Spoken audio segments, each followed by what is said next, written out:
begin with a prayer from one of the clergy members of the Senate. Then the sergeant at arms will administer to the witnesses. I will make a brief welcome statement, and then we'll ask the witnesses to introduce themselves as well as the members of this committee. We'll do the interaction, and then my co-chair will do the closing. So with that, I call on the sergeant to administer it. Prayer first. Oh, I'm sorry, prayer first.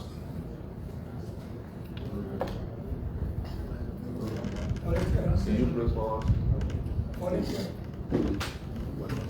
And then volunteer. I'm not going up. Montgomery? Okay. Pray.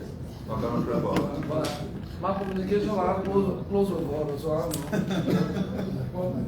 Please pray. All right, that's all I have. Okay. Father, we invite you to this hearing. Whatever that will be discussed here, Father, you make sure that it be in the interest of the country.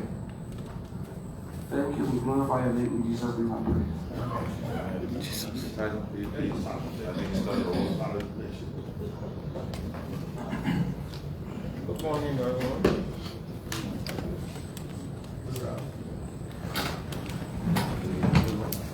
Sorry, sir. I have a power here. Mr. Chairman, before they take the vote, everybody here relevant to the hearing, or some people are covering the process, but everybody can take vote if they will not speak. Yes, Well, we're going to put it on. At least two per entity. NPA, it's NPA, see two relevant. Mr. Minister, okay. PBCC, Okay, they want to be clear so that. GTN, Yeah, I think so, yeah. I think they LRA, are. Finance. Okay. As I said, I have a power here for the garbage, so you, no one's coming to charge, let me know. Raise the right hand. Raise the right hand up. Repeat. I do solemnly swear Do solemnly swear. a testimony about the case, Testimony about the case. my recollection, Recollection. is the truth, It is true. nothing but the truth. Nothing but the truth. So help me God. So help me God.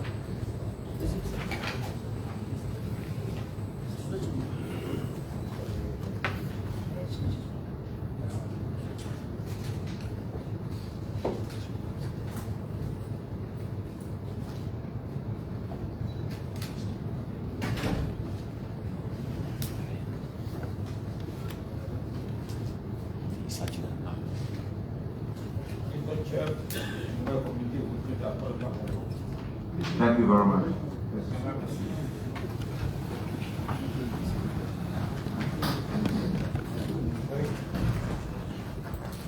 Thank you.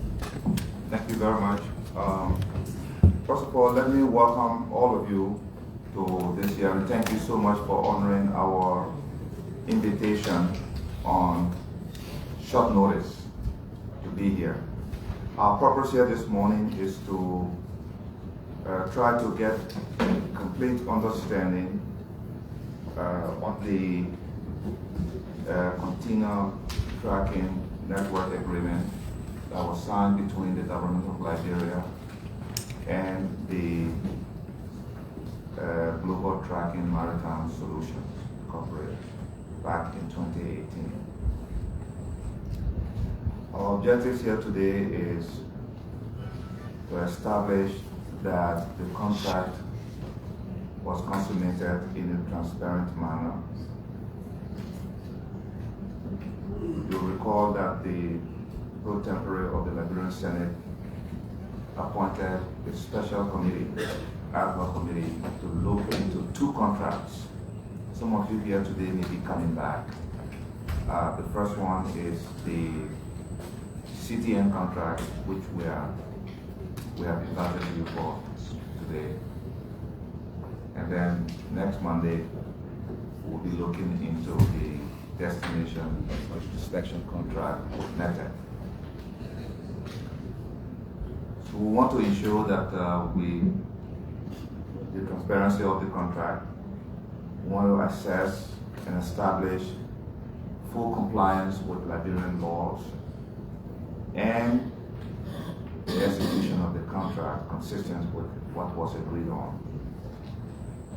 We also want to know about the financial management of these contracts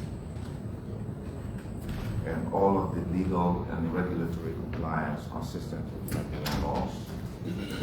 So today we will begin by giving each one of you the opportunity to introduce yourself, and then after that we'll allow you to make opening statement, brief statement, in order of left to right. The concession entity in this case is the National Port Authority, and then after which the committee members will ask their questions, and we ask you to please answer the questions truthfully to the best of your knowledge as you have taken the oath. I want everybody to know that you are on the oath in this year. Thank you very much. With that, I will ask the witnesses to introduce themselves from left to right.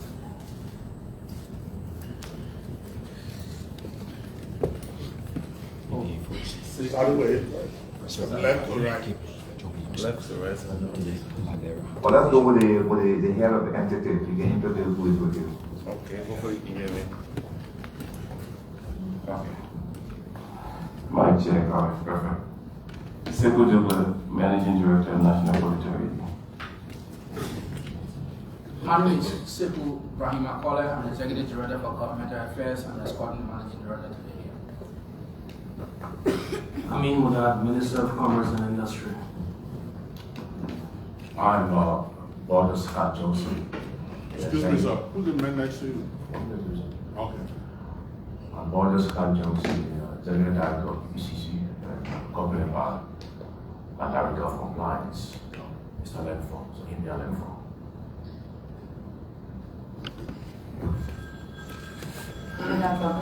Managing Director of CTN MedTech. My name is Herbert Soper, CFO and Director, Global Tracking Maritime Solutions.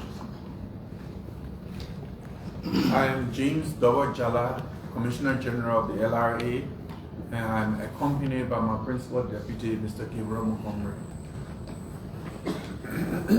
Anthony J. Myers, Deputy Minister of Finance for Fiscal Affairs, and I am accompanied by Mr. Andrew Ngole, Assistant Minister for Revenue and Tax Policy.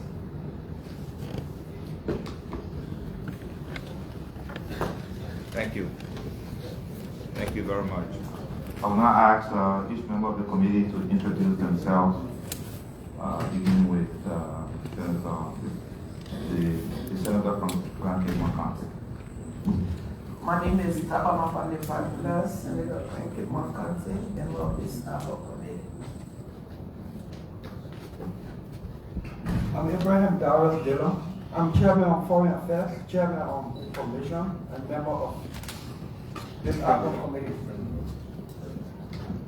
I'm Senator Edwin Snow from Bowman County, and I'm a member of this committee. J. Alex Tyler, Bowman County, Chairman of the Committee on Commerce. Senator Amara Conan, Chairman of the committee, Senator of Buffalo County. Senator Prince K. Moore, co-chair of this committee. Senator Buffalo. Okay, my name is Momo Cyrus. I'm a representative of Lofa County and I chair National Security Defense Intelligence and Veteran Affairs. My name is Jonathan Borchardt Suwe. I'm Chairman of International Maritime Affairs and a member of this committee. Thank you, colleagues. Thank you very much. I just got a message that someone from the Ministry of Commerce accompanying the minister is here. So will you let him their first name, sir?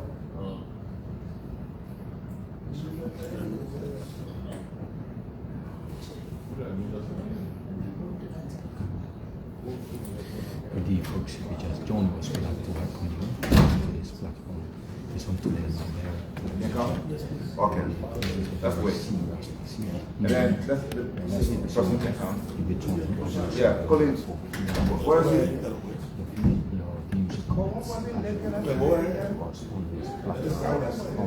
Well, we don't even acknowledge the person that is asking harassing the minister. If I get a particular question, but if most of you know the person that called him, don't go back to the business. The person is from the Business Association, not Commerce. Okay, all right. No, you can come in. They can go. Thank you. Okay, we'll now give the opportunity to the witnesses, the head of the institution. So please make brief opening remarks, particularly pertaining to the CTN contract. Let's start with the NPA. Thank you, Senator Coyne, and thank you to members of the committee. We would like to thank everyone here today. For us, it's easy. When we got to the NPA early in February, our goal was to review every contract, concessions, agreements, leases, and so forth. So on top of that, the top of that was GTMS and APM plus every other contract that we have with the National Authority. So we looked at the GTMS contract. The first thing that came up was it was up for review since last year, and there were deficiencies with the review. It didn't happen. The committee wasn't set up. So over the last couple of months, what we've done is to go back and fix everything that's supposed to be done for the contract before they implement it. So we set up a committee with GTMS to look at that, part of a committee to look at the contract. We hired a reputable consulting / accounting firm to advise us on what recommendation we should make to our board and the chief executive of the Republic of Liberia, His Excellency Josephine Barker. I can sit here today and tell you comfortably that we have almost concluded that review. It should be done by the 15th of this month. The goal will be to review the draft of the review and then discuss it with our board and then make our recommendation on renewal. And in that scope of the renewal, the first thing that came up was the cost effectiveness of tracking, to evaluate also the benefits and to make sure if the prices are comparable to the survey. So we will ask that this body give us a little bit more time to review that draft with the firm, the reputable firm that we contracted, just so we are not speaking on both sides of our mouth. So we thank you very much.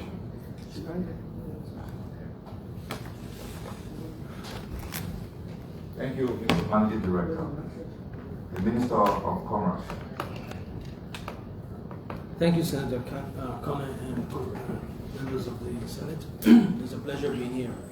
When we assumed office, we were confronted with several responsibilities, and one of the first tasks was to ensure that we address the issue of cost of doing business.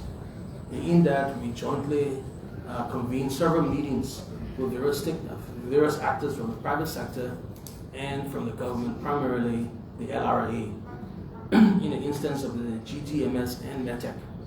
So we approached this jointly, and we looked at the viability of their agreement in terms of what they are providing to the country.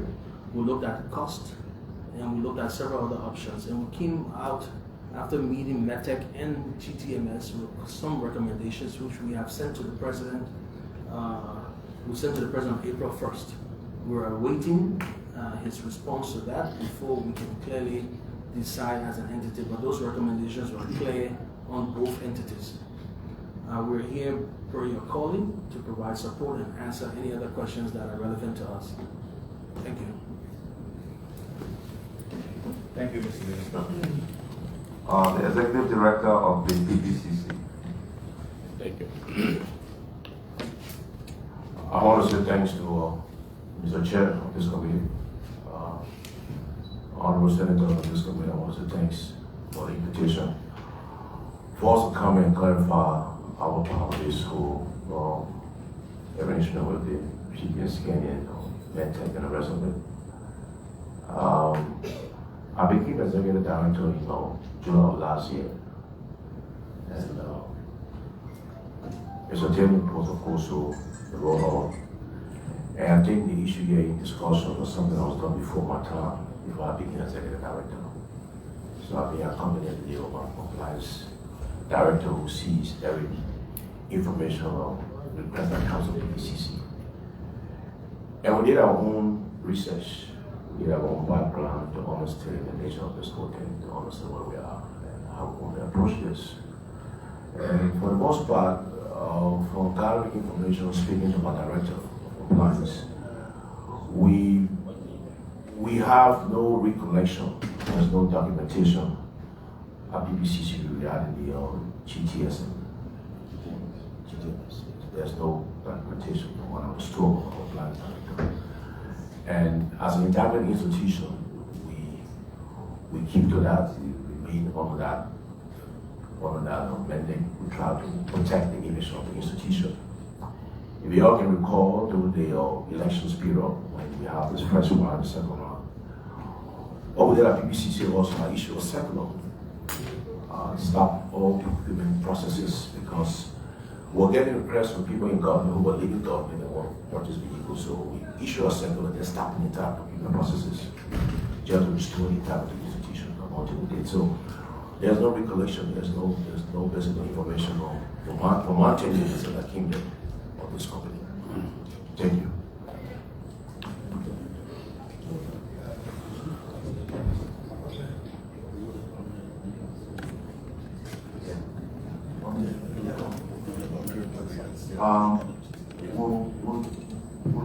We'll deal with the governance side first, and we'll come to the contract.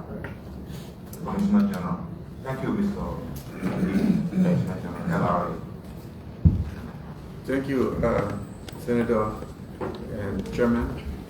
Thank you, honorable senators and members of the committee, for inviting us to provide some clarification.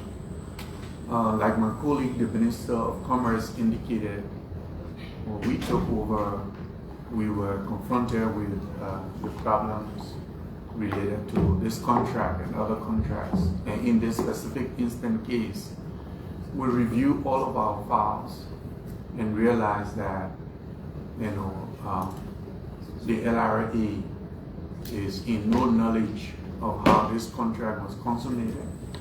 Even though continual tracking is a customs function, but the LRA was not party to the agreement. The LRA has no knowledge of how funds being collected under this arrangement are being disposed of. We have no recollection whatsoever. We don't have any information. The LRA was not a party to this agreement, and the LRA has never been a party to the execution of this contract. To the extent where we can provide additional clarification, we'll be able to do so when the honorable members of this committee pose questions. But our knowledge and information on this arrangement is completely limited for the fact that the LRA was not a party to the consummation of the agreement, as well as has not been a party to the implementation of the contract. Thank you, Senator. Thank you, Mr. Commissioner General. Ministry of Finance and Development Planning. Thank you very much, Senator. Like the two previous speakers, the Ministry of Finance and Development Planning is also not a party to the agreement on the CTN. However, even before we assume responsibility at the ministry as part of the transition research, the CTN and the MedTech process were some of the issues that attracted our attention, and the recommendations that we made when we came in office and we shared with our colleagues from Commerce and LRA was that the CTN has no apparent value in terms of its immediate effect on our commerce, but rather the effect that it has was price related, that it has some impact like impeding commerce, meaning additional delays or additional time added to clearance process, which then get passed on to the consumers. And it also does have revenue effect because payment of customs, payment of selling goods on the market to pay the related taxes get impacted by such delays that is imposed by the CTN process. So this has been our recommendation all along, and we are sharing.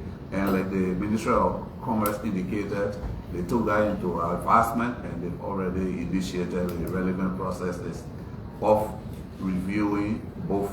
So even though we are looking at CTN today, but MedTech was also considered for revision or review. Thank you. Thank you very much, Minister. CTMS? Mr. Chair? Yes. Mr. Chair? Yes. I think this body is sitting with an illegal entity. All the government institutions have seen not the law for CTN by record. I think we should cut this hearing off and order the cancellation of CTN or the company. All the government entities say they know for CTN. Won't go NPA said the state with NPA understanding. NPA. So who was it cut the hearing off and let's recommend plan level to cancel the CTN thing. Thank you, Mr. Senator. As you know, we've been at this investigation now for over a month. We reviewed documents that have been submitted. The contract inspection was signed by GTMS and Madam Cecilia Coffey Brown of the National Food Authority, the Minister of Commerce, the Minister of Finance, and attested to by the Minister of Justice of the Republic of Liberia, which makes that contract binding legally. How we got there is why we are here. So we'll continue with the hearing. We'll ask questions. Yes. Just for verification. The violation of the LRA head. Your deputy is here with you. I just want to ask you, on oath, you want to say something or you stand by what your boss just said? On oath. Well, I can confirm with my boss. But excuse me, you were there before your boss, you might have found people where it wasn't known. Yes.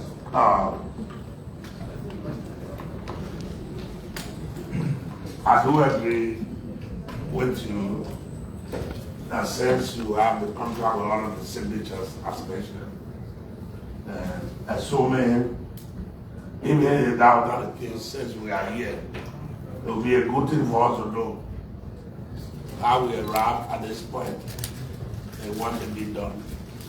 That's the purpose of the hearing. That's why it's a public hearing, so the public will know exactly where we are. And so the public will know where we are. So what has been happening.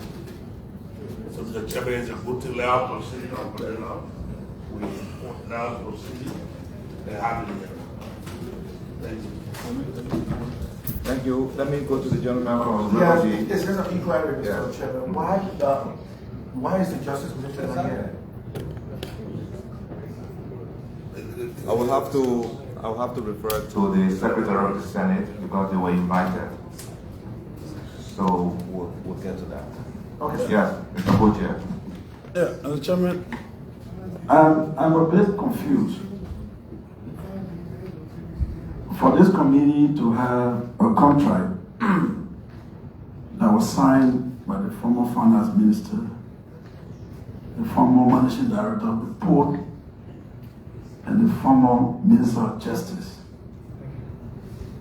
and for the current deputy minister to inform the public that the Ministry of Finance doesn't have any information on the operation of GTMS.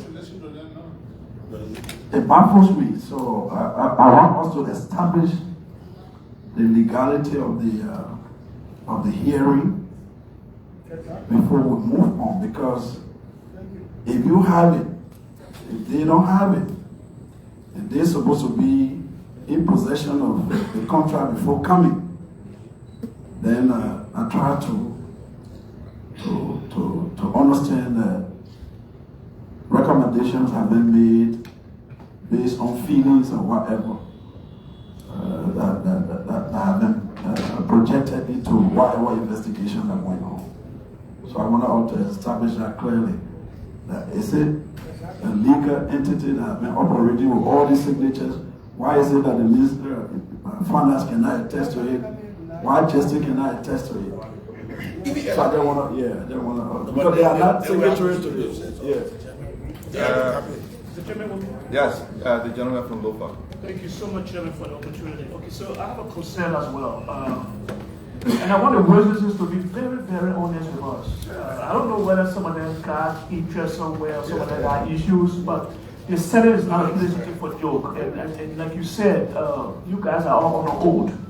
So I'm baffled when the institutions have signed a contract, and then people who have taken over the responsibilities and come and tell us that they do not know about such a contract. That's worrisome.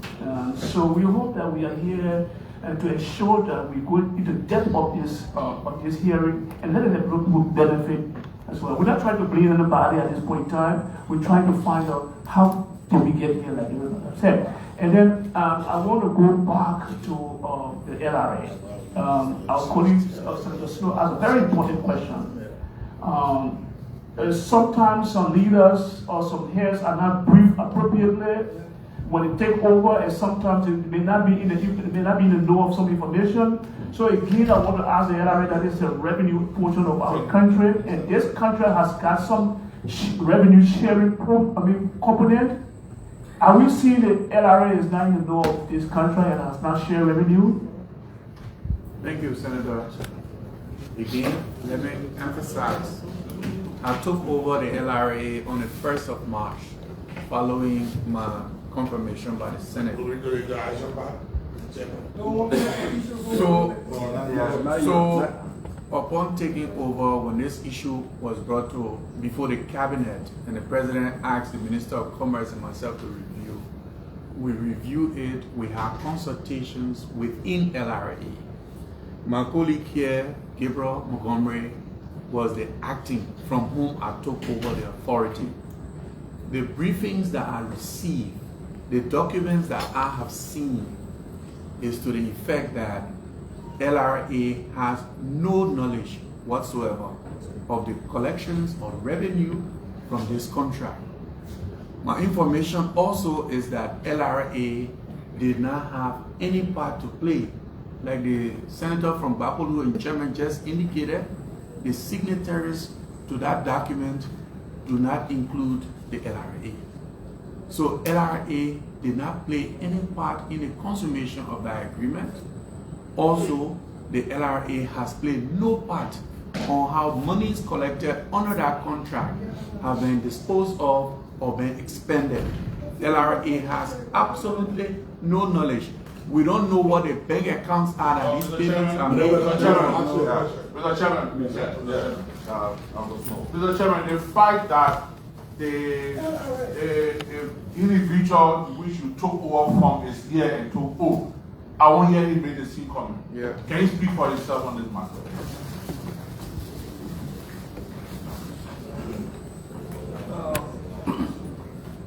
Distinguished senators, like my boss said, distinguished senators, the LRA is not a signatory to this agreement. We don't work along with the company in question. and we are not a party. So even when But have you seen the contract? the issue of rep, Have you seen the contract? no, I haven't.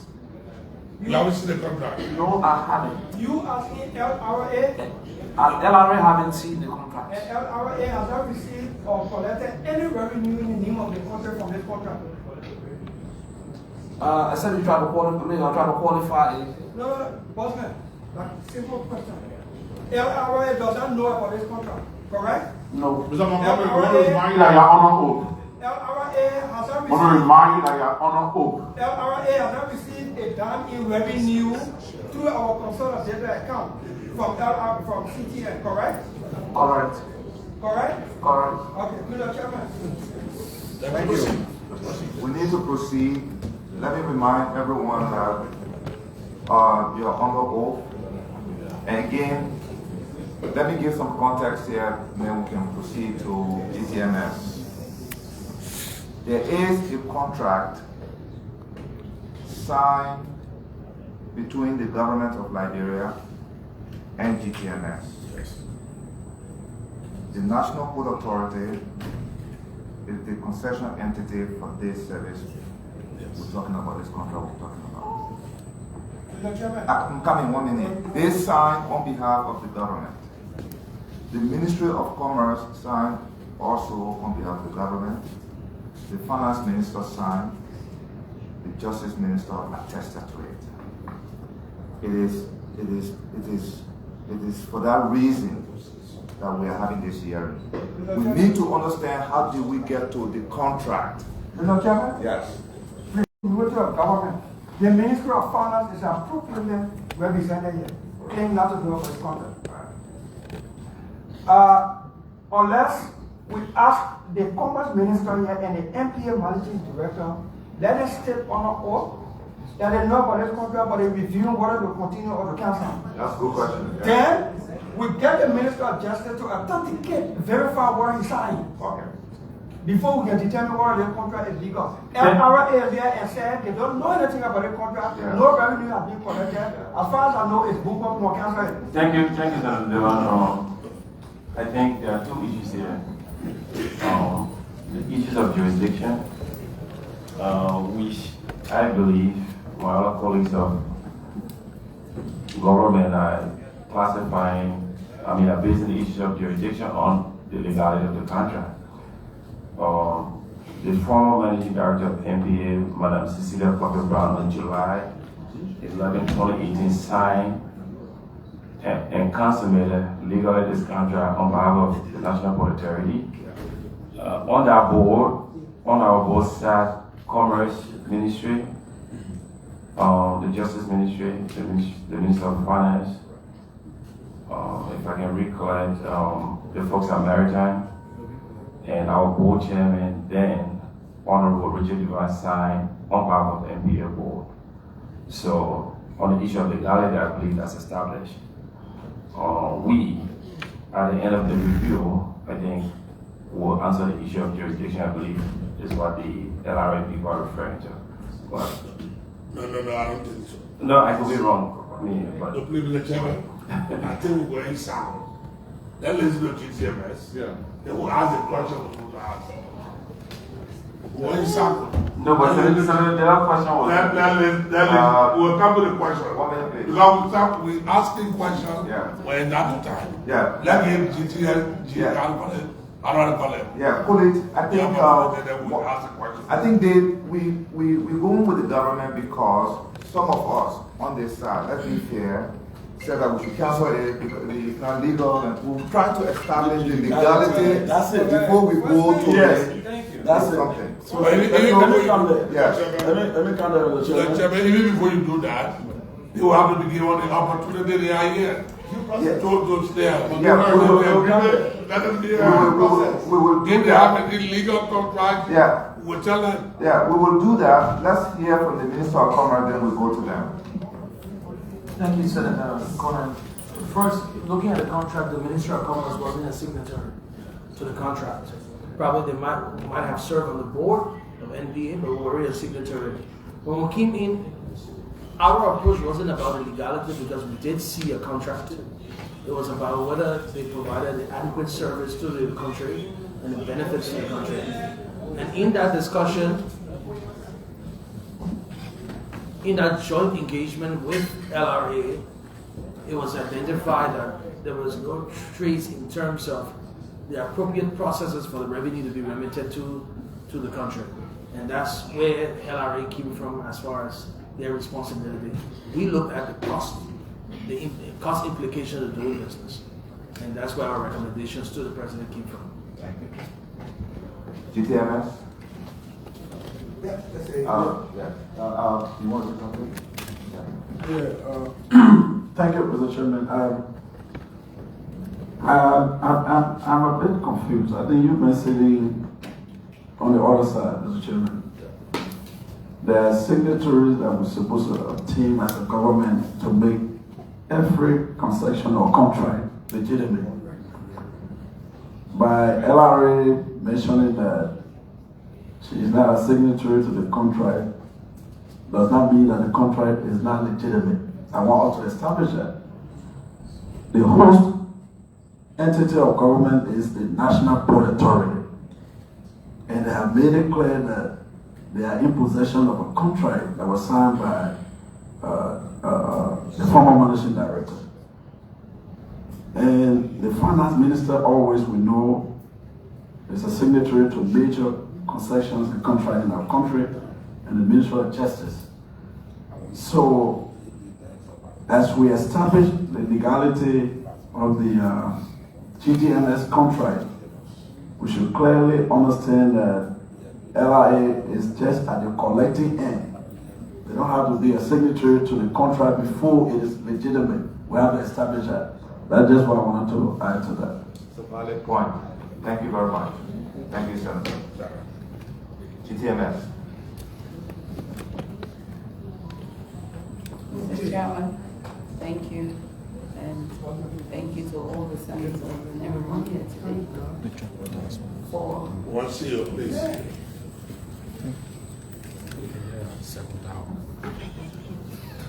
for inviting us here today. This is the first time we've had the opportunity to come and explain to the public, first and foremost, what the actual CTN, which is cargo tracking, what it is. What is cargo tracking? After 9/11, the Maritime Organization introduced a mandate which was signed by Liberia and all other countries to do cargo tracking.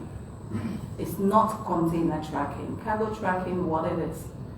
They want to know what is coming into the country, what is plying the water, and how they can secure port. It's a port security program. It's not a revenue generating scheme for government. It tells the port what comes into the port 3 months, sometimes 2 months before the goods arrive to the country. It helps the port with port planning, it helps the port with the port security, and it also helps the Maritime Organization to know what exactly is plying the water, because there are countries that are banned from trading from countries to countries. There are items that are banned from not plying the waters. There are pirate situations happening in the water. So maritime organizations want to know. And having those information prior to the goods arriving helps the port to do the planning of the port. It also helps the port, the revenue that is generated is helped to the port to use to enhance their security, because this is part of their ISPS. The port should use this revenue for port security, the lighting of the port, the perimeter fence of the port, the hoist in the port, the security process that should happen in the port, the access parts of the port, the security of the port 24 hours. That is what this revenue that is being generated should be used for. So it's not a government revenue. However, in Africa is different, which I understand by country to country. In the case of Liberia, we started coming into Liberia in 2014. In 2014, we approached the NIC, which I believe is the investment arm of the Liberia government. We approached them in 2014 and nothing was done. We did a presentation to them. 2014, 2015, we didn't have from them. 2016, like every business person, you prospect and you go back. In 2016, we again prospect Liberia. Still, there was no implementation of the CTN. We went to the NIC, we did an expression of interest. The NIC invited us for a presentation. In that presentation, the Ministry of Finance was present, the Ministry of Commerce was present, the National Port Authority was present, the LRA was present, the Port Maritime Organization was there at that presentation. We did the presentation and then we left. After that, we are invited again by the NIC that they want to do a prospect study, a due diligence in Sierra Leone, because by then we were the company that was implementing the cargo tracking note in Sierra Leone. A team from Liberia, including the LRA, the now, and then he was the Commissioner of Customs. The Ministry of Finance, by then they had to send someone from Fiscal, who's no more there. The Ministry of Commerce, the National Port Authority, and representative from NIC went to Sierra Leone. They went to Sierra Leone, they did a study tour, and they looked at the implementation in Sierra Leone from our presentation. They spent a week in Sierra Leone and returned back to Liberia. Upon returning to Liberia, they invited us to sign an MOU. An MOU was signed between our company and the NIC. After the MOU, in the MOU, like every business, there are timelines. There are timelines to say, okay, you do the MOU, the next stage is to do a feasibility study. A feasibility study was done for a whole year in Liberia. After the feasibility studies, we then go back to NIC and did a presentation. A presentation was done based on the feasibility studies. First, they wanted to establish whether Liberia is part of this protocol. And they established that Liberia signed on to this protocol. So it means it has to be implemented. Because by then, they were coming off, they've been working on the ISBS Part B implementation, the port. So once they established that, and after the feasibility study, we then started exchanging draft contracts. And then elections. During elections, everything was put on hold, which we then went back to Sierra Leone. Whilst we're there, after the Liberia election, then the new chairman of NIC invited us again, because he was part of the people who went to Sierra Leone during the feasibility, and he was the legal person for NIC by then. Invited us, and then we came back over. When we came, he now sent us to say, okay, we've been going through the draft. To finish it off, I now need to move you to NPA. He then moved the process to NPA. We went to NPA, we presented to the board. At that time, Justice was part of NPA board, Commerce was part of NPA board, Finance was part of NPA board. We presented to the board and we showed them what we have and how far we've gone. And the board says, okay, we're going to go into the contract. As a company, we left.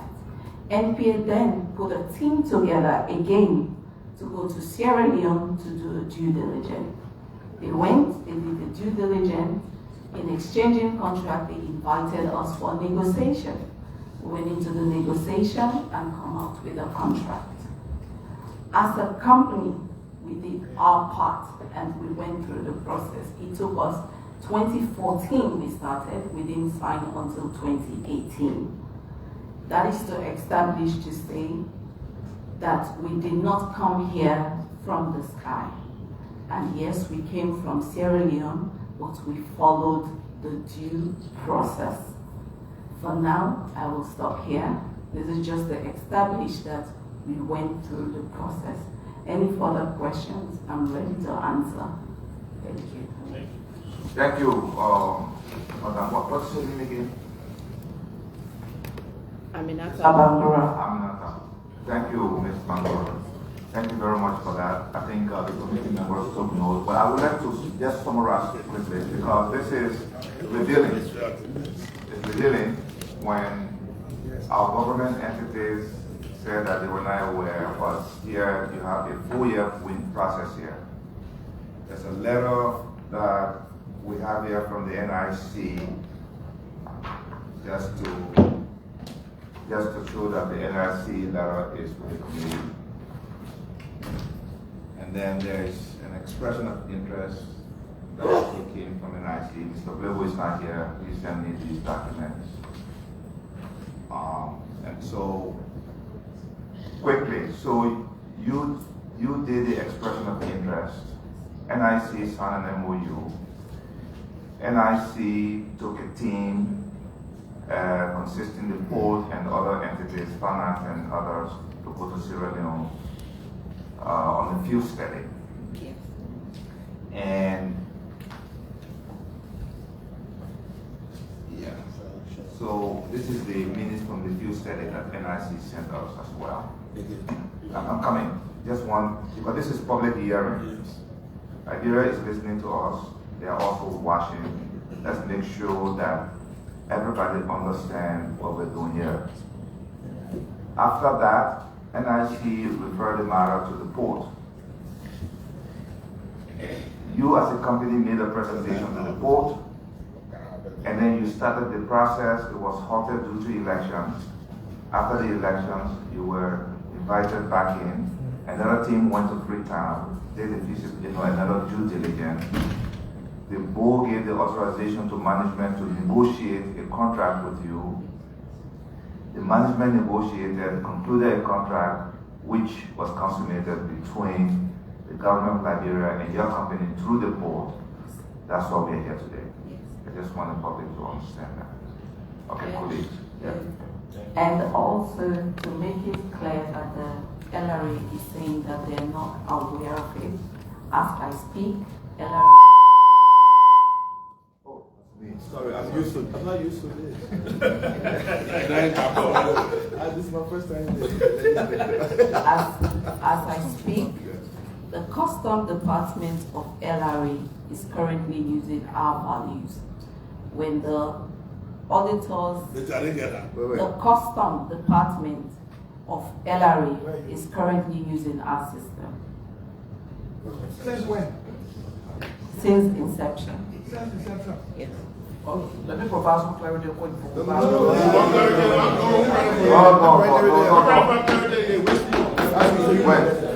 Which phone reference clarity?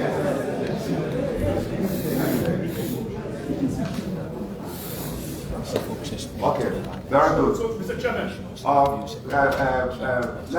Let me see.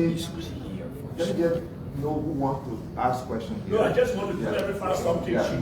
She used a security term. Yes. Since we are in a public hearing and I'm the security focused person in this Senate, let me tell you what ISPS means. That's good. Because that is the major thing that is being spoken here. Yes. ISPS.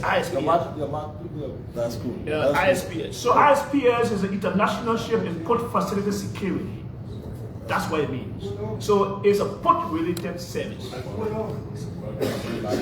No, I talk for the public. Go ahead.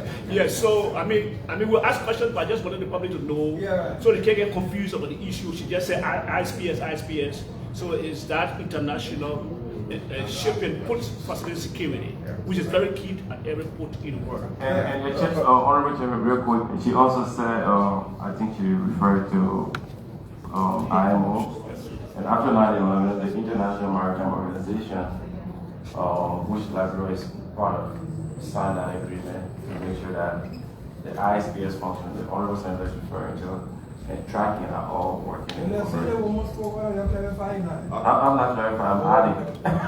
Okay, thank you very much. Thank you. Distinguished colleagues, this is our opportunity to ask further questions for more clarity from the witnesses. I want to make a suggestion. Send them minute. The Eastern will be the only opportunity to ask all of them. Without it kind of intertwined related. To ask all of them instead of asking one by one. What you guys think about it? That's fine. We got time. Depending on your issue, you can ask it to the group. If it is specific, we can have it. But I think we have more clarity now than we did when we started. So the floor is open for questioning. Yes, sir. Okay. Senator DeLong.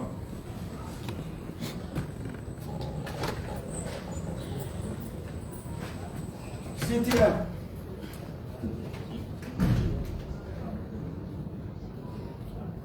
In order to track cargo for security, global security related concerns, do you have a global network? Question.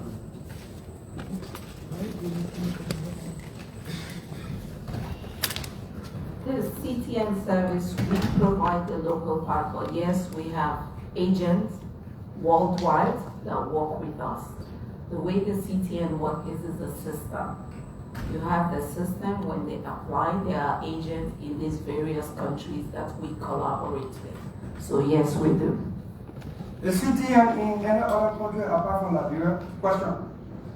Yes, the CTN is in US, is in Europe, is in Africa, is in Sierra Leone, is in Guinea, is in Ivory Coast, is in Senegal. We're currently implementing Gambia. It's in Ghana. It's all over Africa. It's called cargo tracking notes in the English-speaking countries, and in the French-speaking, it's called BCTN. What are comparative charges, related charges? What are you charging in Liberia? What are you charging in Ghana? What are you charging in? Okay, in terms of the price, is based on the volume. In Guinea, as we speak, it's currently 70 euros. Volume meaning? Volume means the volume of TEUs, the volume of cargoes. Guinea currently is doing 1 million. Please define TEU. Okay, TEUs is a 20-foot box. 20 equivalent units of the box that you Okay, ship. so that was step by step. A TEU 20 box went to Guinea, and TEU 20 box coming to Liberia. What's the charge difference? Question. Okay. Guinea currently is doing 1 million TEUs per year. Liberia is currently doing 50,000 TEU per year. So 1 unit of that TEU goes to Guinea. It's 70 euro plus processing and administrative fees. When it comes to Liberia, because of the volume, it's $130 holistically. Why the charge different? I didn't get it. I just mentioned. I'm not speaking for myself. Okay, for the people that sent me here. Okay, I just mentioned is based on the volume. So basically, the country economy, what the port does, the volume of what the port. The more volume you have, the cheaper it becomes. Okay. Yeah.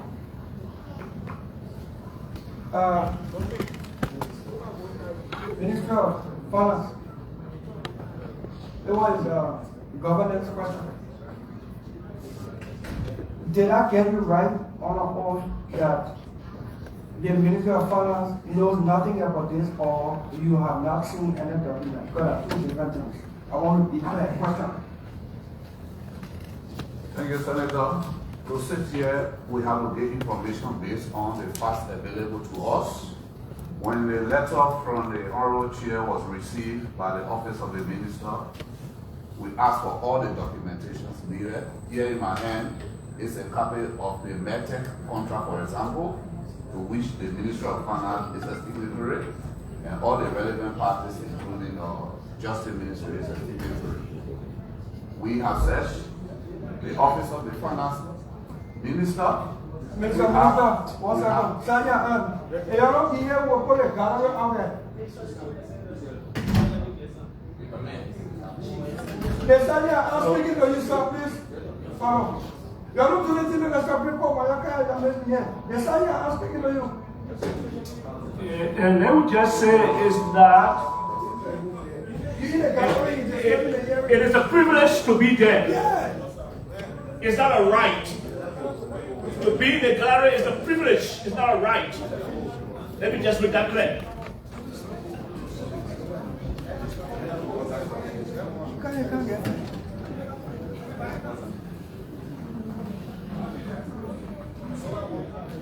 Can I continue, something? Yeah, please go ahead. Yeah, so as I was saying, we have no evidence available to us that something is wrong with this map. So there is no evidence available to us about the MFDB signing the document. Notwithstanding, that does not mean that it was not done. But talking of Mr. Minister, yes, I don't want to go back and forth. Since you talk about this administration, the workers, the administration. Yes. You came along as minister, deputy, right? Yes. Are you suggesting that the finance ministry, since you took over from the transition to now, can definitively say that the finance ministry signed a document acknowledging the legality of this institution? Question. Yes, I can say that because, like I mentioned in my opening remark, when we were making our recommendations as part of the 100-day deliverable to our colleagues in the Commerce and LRA entities, one of the things we needed was the content of the CTN contract and the MedTech contract. Unfortunately, we couldn't have MedTech, we do not have CTN. So since you took over, you have had no dealing with CTN question? No. Finance minister does not do any financial transaction or collect any revenue from or appropriate any revenue from CTN, correct? Yes, because the LRA share with all the detailed revenue data, and there is no line indicating CTN as a source of customs revenue. And it has not been any concern to the Ministry of Finance. They have been concerned to us that what in fact we recommended a review of the process. What's the copy of your recommendation? I can share with you at a later time because it's our 100-day deliverable work plan. Leader deliverable. You did a recommendation to whom regarding CTN, the review. Where is it? I said I can share that with you later on, Senator. Is it documented or oral? It's documented. Okay, please send it over to the committee through the chair. I will, sir. Thank you. PPCC. Yes, sir. Since you became head of PPCC, an integrated institution that's supposed to ensure that public resources are adequately used for public good. What have been your official documented observation and concern about CTN? Question. Senator, we have no record of this particular engagement report. Normally the way it works is to receive communication from them as it relates to the procurement plan, indicating to us that they want to use these particular services. The CTN. So in order to do the CTN, the CTN. Yeah, in order to do the CTN, we will have communication to be able to do compliance monitoring. So we heard this in the press. In the past, I became the executive director. I became the executive director in July of last year. So you've been director of PPCC for 1 year now? Almost a year, yes. For 1 year now, next month is like Yes. year, right? Yes. You've been here for CTN in the press? For Yes. 1 year? Yes. What have you done? What I said in the past, I will send a communication to the past. Where is the communication? I don't have that. You know you were coming for CTN issue. I didn't bring that. I told you to come with every relevant instrument that you have regarding CTN, your knowledge thereof.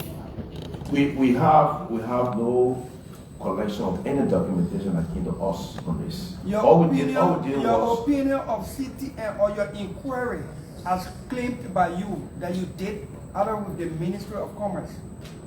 Where is it? The Ministry of Commerce, what is it? I said that we have no collection of any information from the NPA regarding the CTN process, the procurement. So that's the question I'm asking. What I'm saying to you is that in the past, we have no collection of that, so we couldn't have done compliance monitoring. The way it works, we should have a draft of a contract to be sent. PPCC has the legal obligation to ask questions. We do have the legal obligation. Did you ask the question? What CTN doing here and how did they come here? Did you ask those questions?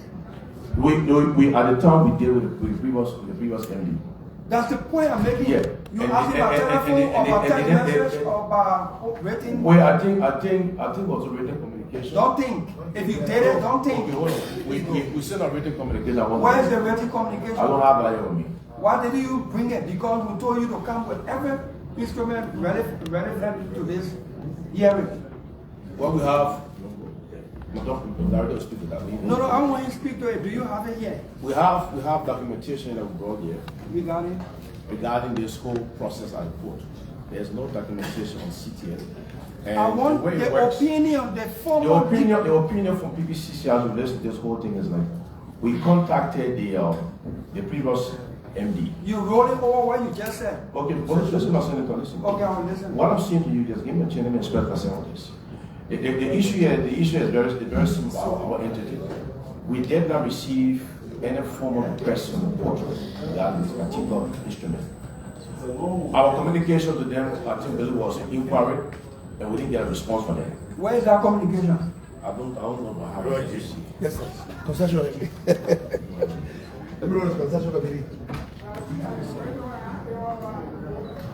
The communication you received from this committee, certainly. It's cited me to a PA and discuss this matter regarding the GTMS and Chief, I know what you're saying. MedTech. So basically, we are here this afternoon to more like discuss the issue related to this. And I'm saying to you is like we only go after for most part. You're not getting my point. So no, please. I'd like to be to the point. Okay. PPCC has a legal obligation to ask questions. Whether an entity, procuring entity of a contract, follow the law. You became PPCC chair 1 year ago, 1 year ago, next month, 1 year ago. Have you asked the question? Because you say you've been hearing about CTN in the media. Did you ask questions and what did you do? We asked the previous MD. The issue of GTMs did not come to PPCC for procurement process. Did you document your concern? At the time, I believe I did. You believe or you did? At the time, I believe that because there's no recollection of this at PPCC. There was no request made. Mr. Chairman, please, I'm not trying to I'm not trying to do got thing here, but I don't think you should be evasive. I'm not being evasive, sir. You being evasive in my view, I may be wrong. I ask you a simple question. PPCC has the legal obligation to ask questions, demand answers. CTN has been a loud concern of the country, in the country of Liberians, especially the business community. You say you may hear about CTN in the media and the concerns. What did you do? And you say you think or you believe you did this or that. What did you do? Let me just say that the senator used the word evasive. remember that you are on an oath, and you cannot do anything to obstruct Exactly. the work of this committee. Please answer truthfully. If you don't have, because we wrote you all more than a month ago, and I have been on WhatsApp with most of you. Yeah. With most of you. Everybody here got WhatsApp messages from me. So you knew where you were coming to and for what. If now we know that this thing did not just come out, fall out of the sky. Yeah. There's a real company working here. Give me If you don't have information here with you, tell us that you will give it to us in 24 hours. Because this is an important investigation. Thank you. Okay, to answer the question to Senator, and I'll be fair, I'm not being evasive. I think I'll give you the honest explanation for this. At the PBCC, we do compliance monitoring. Okay, it means that we send information out to entities.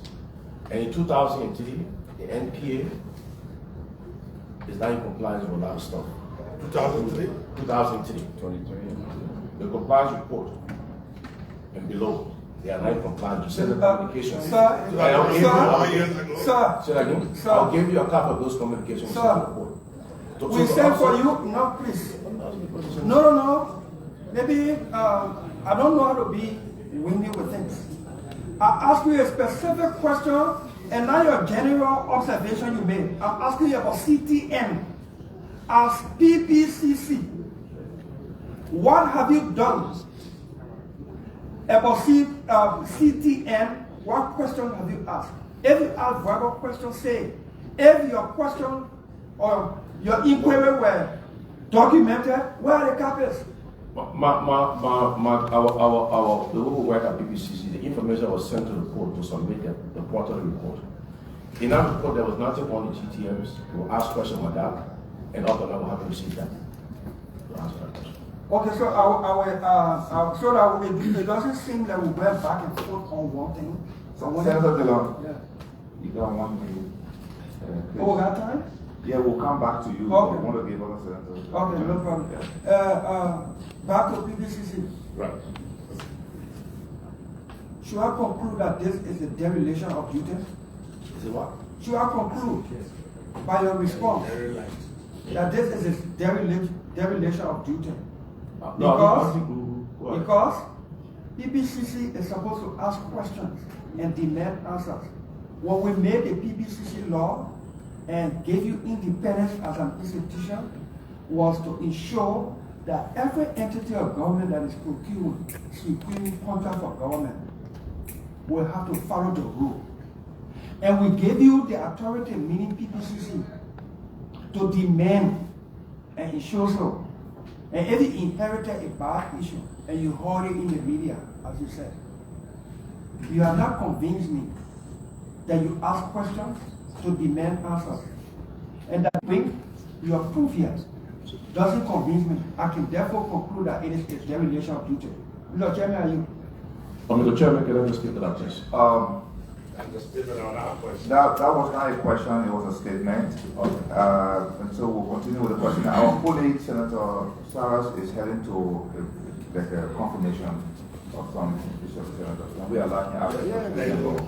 Yeah. Thank you so much, Senator Corner, for your disposition.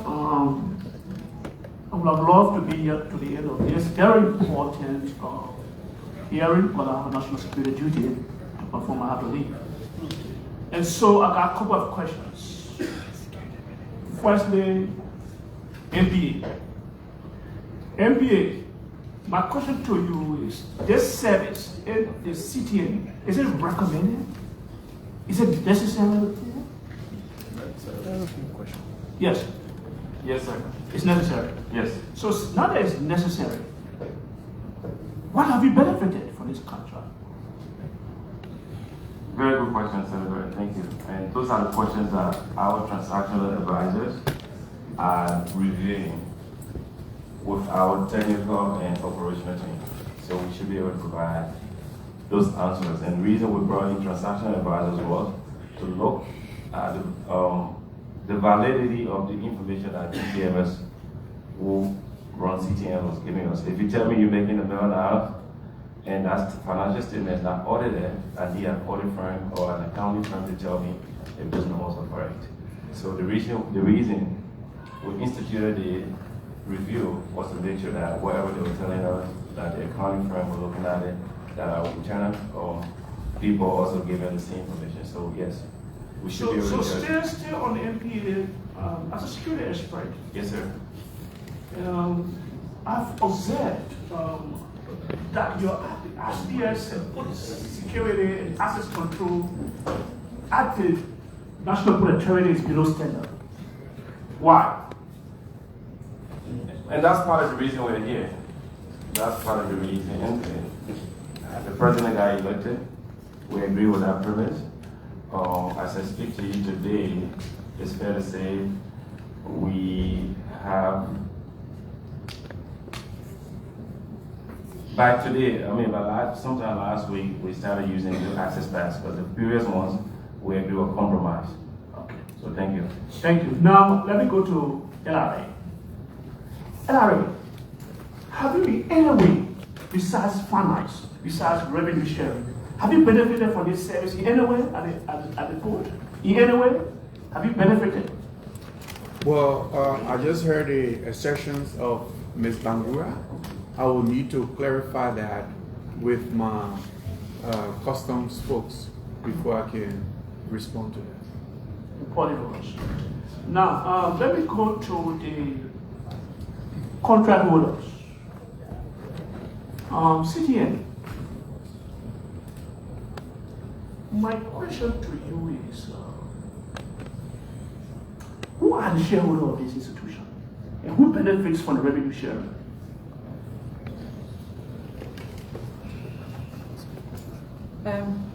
The shareholders of the institutions are myself and some other partners. And in terms of the revenue sharing, because like I said earlier, it's revenue generating for port security, we share the revenue with the National Port Authority. Do you have any international partner that share revenue? Yes. Where are they situated? In London. Do they collect money from Liberia there? How do you do a billing for them? Are they benefiting from revenue directly from here, or they collect the money abroad? Some customer pays online. Some customers pays online, some customer pays locally. So MPA, why are we not making sure that the resources for this is domesticated? It's here instead of going abroad. If we have to share revenue, why is it not shared from Liberia? Why is it going across the Atlantic Ocean? And again, Senator, thank you. Very, very good question and observations. We are the review stage. The reason, again, I'll come back to having reputable transaction advisors talk to us was, those are the questions we're asking. If we are going to renew this transaction, going forward, 100% of those funds will be repatriated to Liberia for foreign reserve concerns and just for domestic GDP enhancements. So if my colleagues, the chairman and the Senate can agree with me, I think going forward, while we review this contract, all money collected should be domesticated. Thank you. All money collected for this contract going forward should be domesticated. This is the revenue money. Excellent. Please. We agree. Thank you. Thank you. Thank you, Senator Sarah. Senator Tyler from Bonnie.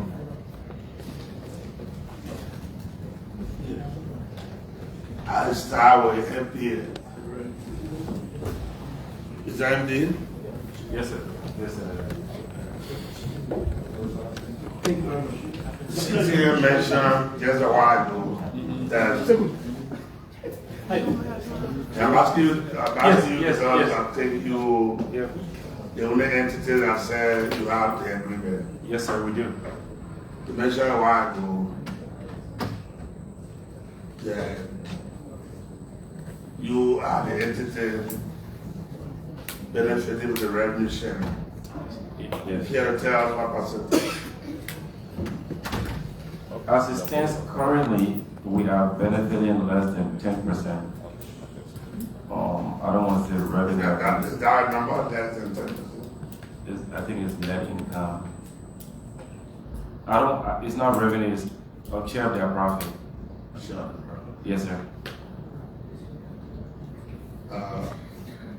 And that share averaged about 300,000. I think that's your question. So the way it's structured, as you were saying, they pay a license fee, and then if they hit certain TEUs, and the TEUs mean, when she said 24 is 1 TEU, 44 is 2 TEU. So if you hit 50,000, then the license fee, there's a fixed fee plus addition to that. And over the years, when we averaged it out, it's coming about 300,000. Again, in fairness, they also pay $1 million license fee when they started. But over the last couple of years, and I'll go back to the last 3 years. Yes, sir. Yes, sir. And it averaged about 300,000 now. Okay. Yeah, I might come back to you. Mr. Minister of Commerce. Since you took over, have you reviewed the CTN process? And so, does it have a positive impact on our commerce? Yes, we did. And again, we holistically looked at several services impacting trade. And when we did look at CTN, we discovered, in our opinion, was the charges were excessive compared to several other countries. And we discussed this with CTN in the opening meeting that we had with LRA. We believe the services that they are providing could be absorbed easily for less. And with your permission, I will diverge into all the details, but I can provide that to you. So while some of the services are pertinent in terms of tracking the container, we believe the charges on those services. So that's a positive impact. Well, it does have some positive impact. LRA.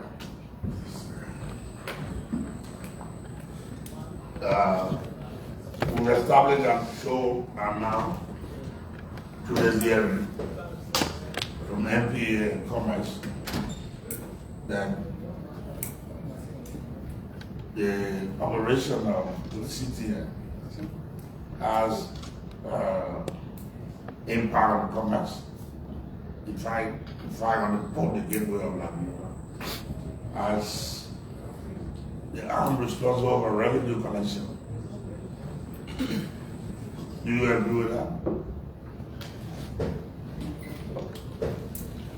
In terms of the CTN service, this is something that I think is really needed. We do need a CTN service because the cargo tracking is really, really very important. But like the Commerce Minister said, when we did the joint review, we established that the cost was a bit on the high side. And as Ms. Bangura just alluded to, it is indeed high compared to even in her very example that she gave. So yes, it has value on the commerce, it has value on the trade, but it's on the high side.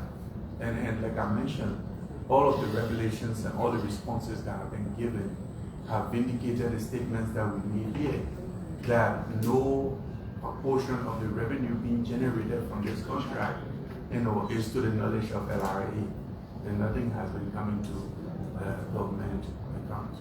Why should they help the LRA from what I'm hearing from Commerce and MPA?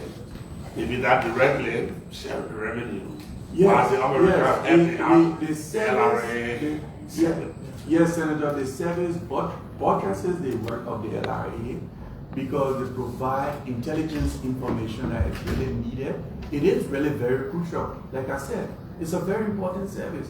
Liberia does need that service. It's the cost. But the cost is high. We'll come to the cost, and I'm sure it will be on domain you Commerce to have that discussion. But when you explain, don't you think that your earlier position, because from where I sat, they were like, we know nothing about this, we benefited nothing from your introduction. Don't you think they suggest no. lackadaisical attitude on the part of LRA? No, Senator, I think you may have misunderstood me. What we said here is that LRA is not party to the contract, and also LRA has no knowledge on how the revenues is being generated are being disposed of. And that has been vindicated in these hearings. Nothing has been said to the contrary. So, party to the contract, the LRA is not signature to the contract. Come again? Party to the contract, I got the definition. The LRA is not signature to the contract. Yes. But you are saying otherwise, LRA is benefiting from the contract.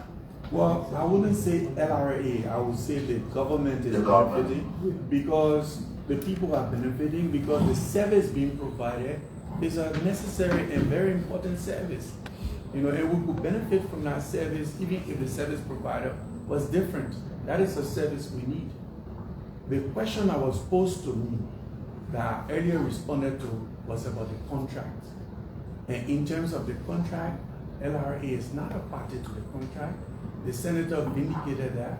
Additionally, the revenues that are generated from this contractual arrangement, LRA had no visibility on it. And that is what we testified to on the oath.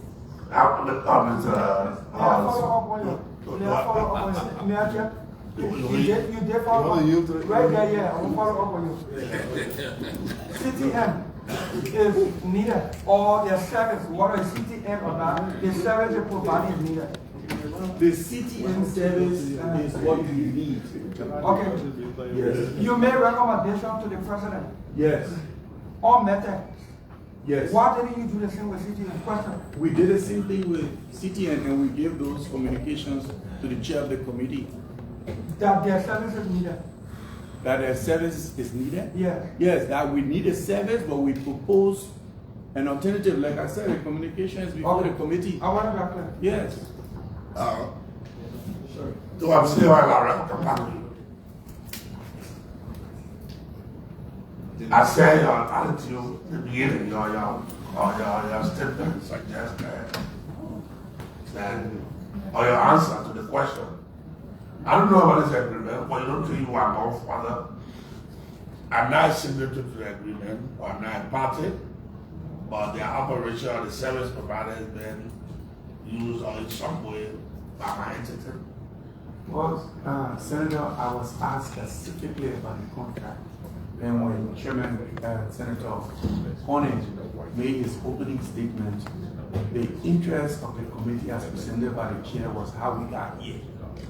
And that how we got here part, I responded to. That LRA was not a party to the agreement. That the revenues being generated, we have no visibility on it, and we don't know how those monies are disposed of, which has been vindicated over and again. And I still stand by that. But that validates your problem, because how we agree with Senator Dillon to close the hearing and leave, well, let's work that with towns. As to what you said now. Well, again, I understand. Let me go to finance.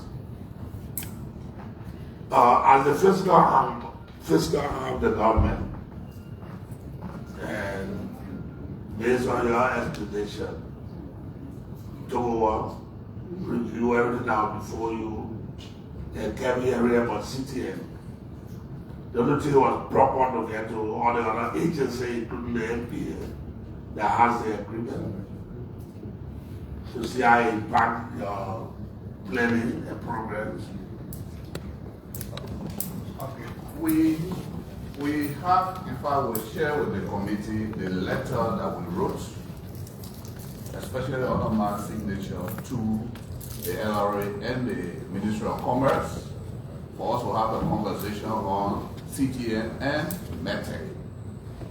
That was because the information available in the public through official sources was that the two processes were impacting the commerce of the country. And in order to take a decision and make recommendation to the President for action, we needed to get the specific facts. So while we were in the process of having this meeting among the three institutions, then it came up in cabinet. In that is when the President specifically assign LRA and Commerce to take those actions that they are alluded to here. So in our case now, it was raised, elevated to a higher level, so which was achieving the same purpose that was being achieved with the invitation that we extended to them. Now, specifically as to the fiscal impact of CTN, as I stated from the beginning and confirmed by LRA and now by MPA, the revenue derived from the CTN process do not reach the national revenue coffers, the consolidated account. I can put it that way. Yeah, you want to clarify? Yeah, but NPA also makes contribution to the national budget. So in that contribution to the national budget, you have, we take our revenue and balance our expenses and make some contributions. So in that revenue, GTMS make contribution to us and it's kind of watered down in that way. So to just say NPA or GTMS doesn't make any financial contribution, it's a little bit tricky. Yeah. So are you suggesting that because you want to cabinet, they was suggested, so you step aside from the process? Now that we step aside, now that the directive... You had a meeting. We had a conversation still. We still had a conversation, but now the process was now being directed by the president that the Commerce Ministry and LRA should lead on this. So that was not a specific directive, so we couldn't duplicate what the president had already directed. But it was for the same purpose anyway. So you want to say something? If you hadn't asked the right question. Thank you, Senator. One thing I wanted to make clear. In our assessment, the legality of the institution of CTN was not the basis of our assessment. It was looking at it holistically in terms of the value it brought to the country, the value it brought for the services that they were charging for. So it was not illegality. They were not satisfied. No, it was not satisfiable. They brought value and they not bring value. Well, let's draw a line. Do we need some of the services that CTN provides? Yes, we do. In terms of tracking containers. What they are charging. I'm not about charging. Would this service brought value? Some of the service. Some of the service. Is this somebody you mean? Well, you have an array of services that they were supposed to provide. CTN. CTN. You can't do someone. Well, for example, the cargo tracking for cargo tracking for harmful things that might be coming into the country. Is that necessary? Yes, necessary. Okay, then why? Well, there's several other. I can get you the list. But you don't have it's a whole list of things. So the whole list of things, and in that we compare that service, that the services to what is being done in other countries. Can I follow up, please? Yeah, before you follow up, Mr. Snow, I just would like to announce that this hearing is being carried live by ELPC and other stations. Very important hearing, and I would like to announce the arrival of one of our committee members, Senator Augustine Chair from Standard County, who is also the chair on the Judiciary Committee. He's on here because he looks at all of the legal instruments as our lead lawyer among us. Thank you. Yeah, just a short follow-up. Follow-up now. Minister of Commerce, please. You keep saying services, but we all here know tracking rules coming. And you say there are orders when you go check in your office for it. You really want to check, or you want to tell us that there are orders that you really know about, or you just... Other services they provide? Yeah. But you give me one and you say there are orders, or you check. You've been 6 months in the job now before you know it. Mr. Senator, one of the things, even the service of tracking cargo, tracking containers, we felt it was not adequately done for the value that they were charging. Because we still see several issues that could have been curtailed from the effective tracking of containers. Smuggling and whatever. No, I'm on the floor. Oh, sorry. My time coming. Then Bakura, you listen to the managing director of MPA, do you agree? They say the fact that the revenue collected He said he didn't get a number, he said less than 10% go to the NPA. Is that a fact? We do a fixed license fee, which I can't remember, but it's incremental over the years. And then we do a throughput fee, which is 24% of the revenue that is generated. 24% of the revenue that is generated, yes. So I don't have the actual figures that we've paid over the years. But like you said, yes, we've paid over millions of dollars over the years. So far. Thank you, Senator. Yeah, I would like to announce the arrival of our police from Grand River County. Welcome. Senator Thomas Yan from Grand River County. Yes. Senator Tim, do you have any question? Yeah. Yes. Okay. You have the Thank you, Mr. Chairman. Thank you, Mr. Chairman. Let me start asking some elementary questions, just for clarity. And the first one is, in respect of the business that MedTech and CTN know in the country. Can you let us know whether this is a contract or a concession? If that's a contract or a concession? The NPA, do you mind responding to that?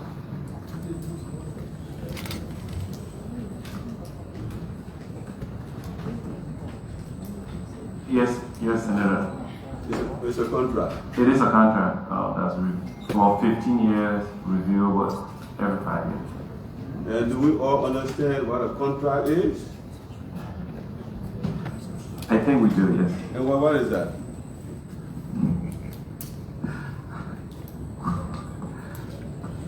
Who are the parties to the contract? The parties to the contract is the government of the Republic of Liberia, through the National Port Authority and GTMS.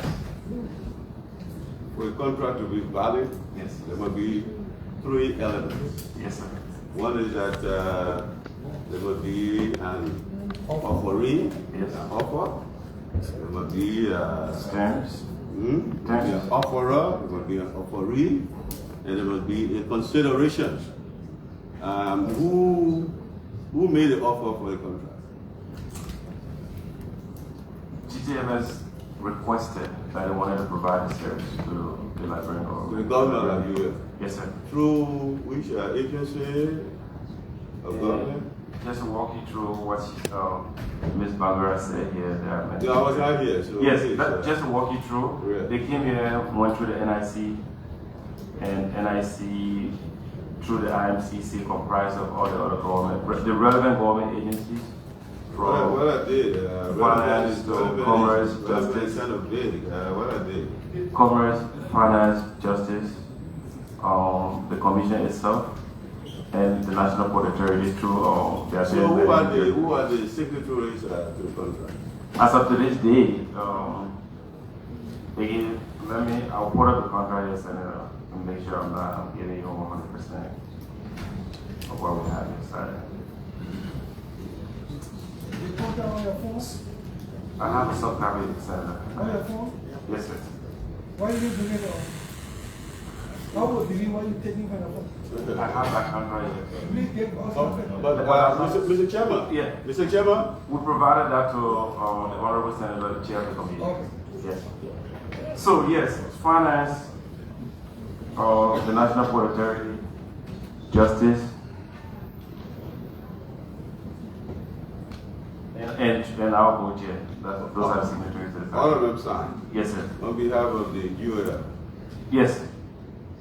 So, who's the other partner? GTMS is the other party. Who signed for that party? For GTMS, Ms. Aminata Bangura, or their managing director, and then Mr.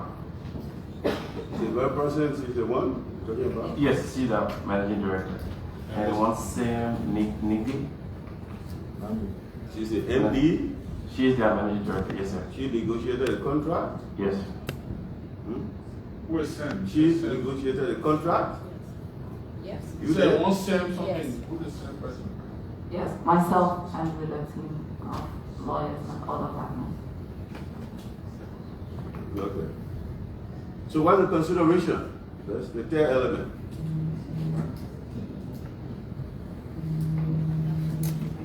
You get defined out the value. We said there were terms. Meaning, what are the terms in terms of value of the contract?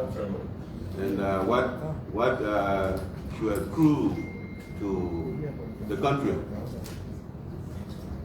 I'm sorry, can you be please specific? Do you want to go through all the terms of that contract, Senator? I'm talking about the value of the contract. What is probably going to benefit? How much is a contract in its totality, and how much of that, or what percentage of that should accrue to the country? I'm not sure if I'm understanding you correctly, but if you are talking about How the much are they supposed to pay in a contract? Yes, sir. What are they paying that value in taxes or however? How much are they supposed to pay to the country, or how is that determined? All right, so they pay a license fee to the National Port Authority, $1 million license fee. Then every year, a portion of their What is that license? the license fee for them to operate in Liberia. That's how that contract was structured. And that Is that required? That was required for entry, yes. For this particular contract only, or that's a general requirement? That's just for that contract, Senator. I mean, for the purpose of this hearing, I think we are limited to just that contract. Yeah, I'm talking about that contract. Yes, they pay $1 million license fee. So why inform that? I was not a party to that negotiation, but No, they you gave are me the terms. it now. And you are here to answer to us. Yes. There's no excuse that you are not a party to. Government shall continue. It's a continuity. And I do agree 100%. Yeah, continuity. What I'm Let's saying. look at the continuity aspect of governance. Thank you. This is exactly what No excuse that you are not there before. You are there now. You are in this. Yes. So it should be, you've been there for a couple of months now. Yes, sir, 5 months. You should have gone through the files and be informed about all of these things. I do, and I have the documents right here. Yeah. So, which is very important here. thank you. So let's put it this way. They pay $1 million to come in as entry fee, license fee. And over the last 4 years, we averaged how much they pay to the National Port Authority. And I said it's around $300,000 a year. So is that part of your revenue? Yes. And is that captured in your budget every year? In our financial statement, yes. In our budget, yes. Is that part of your contribution to the national budget? Does that also form part of I included calculating your contribution to the national budget? Excellent, yes, sir. Yes. All right, so what else? What else? Well, what else? Only $1 million they pay MPA, that's all? That's all the government gets from the contract? That was it. I don't think so. That's all? When we look at the license fee plus the accumulated portion of their net income they pay to us, it's fair to say it's about $2 million. How are they paid in the first place? How are they paying? No, how are they paid? How do they receive payment under the contract? They receive payment on an online platform through PayPal, I believe, and then through locally cash payment through their agent or local offices. And there are no charges in terms of taxes, whatever that is, that should accrue to the government. Government receives no payment from the operation. Again, if you're asking about how much taxes they pay as a company, What kind of taxes do they pay, or what kind of contribution do they make to the government? we believe again, the Commissioner General of the Revenue Authority is here. He can refute me if I'm wrong. We believe they pay about 24% of their net income in taxes. Don't guess. No, I said, but I'll let LRA answer that, Senator, please. Yeah, if you don't know, maybe refer that question to somewhere. You're not here to guess. I'm looking at the tax rate. Do you understand that? No. You really know that? If you don't know that, why somebody else can? Yeah.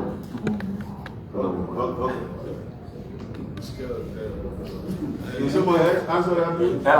Because we're talking about value here. Yes. It's a business that is operating in our country. Yes. They make a lot of money. How much of that money comes to the country?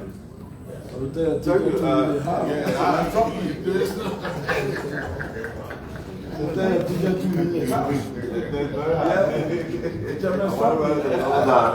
The TA was my teacher in high school. So he's struggling to tell you 2 million, he's struggling. So the TA, I think the Minister of Commerce would like to. Yeah, please. That's important. That's important. Thank you, sir. Take the money away. This is just an observation from when we were assessing the CTN. According to the contract that is signed with NPA, based on their feasibility study, it will amount to around $25 million within 15 years. In our assessment, You mean the value of the entire contract? in the contract, right? In 15 years? 15-year period. Right. And if you amortize that, that's about $1.6 million per annum. And when we did our assessment, one of the things that we noticed was the fact that there wasn't any record of that amount being remitted to the government. And as the NPA, Why is that so? well, again, this is just based on. I think she wants to say to that. Let's give her the market. Yeah, please. The revenue,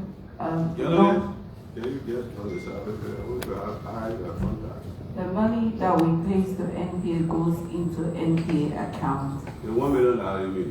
The 1 million plus our yearly You pay that $1 million every year to the NPA? Not exactly 1 million, sometimes below, sometimes above. How is that determined? How do you calculate that? Through the throughput fees. There are certain thresholds, so based on the volume that comes in, we pay 24% of that to NPA. So what kind of taxes do you pay? We pay our corporate tax, we pay our employee, we have 150 staff. How long have you been here? We've been here for 5 years now, but we came here in 2014. You pay corporate taxes? Yeah, we pay corporate tax and we pay our employee tax to LRA. LRA, do you have record of that? Oh, it's separate. No. But it's business transaction. That is the normal tax. That is the normal tax that companies pay. What about it? What tax on profit? Okay. Let's take control of the hearing. Okay. Tax on TA is on flow. Tax on profit. Tax on profit. So TA Tax on profit? Yes, Honorable Chairman, yes, we pay as what corporate income taxes, which we file every year to the LRA. It is 25% on our taxable profit. LRA, can you confirm that? Yes, I do confirm that they've been paying their regular business taxes, so they've been paying and they're very current with their personal income tax payment as well as with their corporate income tax payment. Thank you. Can you clarify that? Thank you, sir. You said you knew nothing about CTN? Thank you very much, Senator. I really wanted this question because, again, let me clarify. I didn't say I don't know about CTN. The question was about the GTMS contract. LRA. CTN is GTMS. No. CTN is the service that it provides. And then GTMS is the contractor. Two different entities? No. One is an entity. One is the entity and the other is the name of the service that it provides. So when we talk about CTN, it's the same as GTMS? So if I use GTMS, Senator, then you say no to that? No, sir. You didn't get the point. My question was, use the microphone. Does LRA know anything about CTN? Because CTN is commonly known as Liberia. Yes. Regarding this contract and the assistance, the legal assistance in Liberia, and LRA said no. No. Whether we are party to this contract was what we responded to. We're talking about the and legal also The revenues generated from the contractual arrangement is what we spoke to. Okay. In terms of the existence as a business entity, NRA knows GTMS. Okay, I can hear GTMS. We can proceed by GTMS. Yeah, but let me answer the question fully now. GTMS is current with their corporate income tax payments. They're also current with their personal income tax withholding payments. Thank you. Thank you, witness. All right, Senator Prince Moyi from Bok County. And before he proceeds, I would like to announce the arrival of one of our colleagues, Senator Nathaniel McGill from Magidi County, and Senator Batikwa from Grand Creek County. Thank you.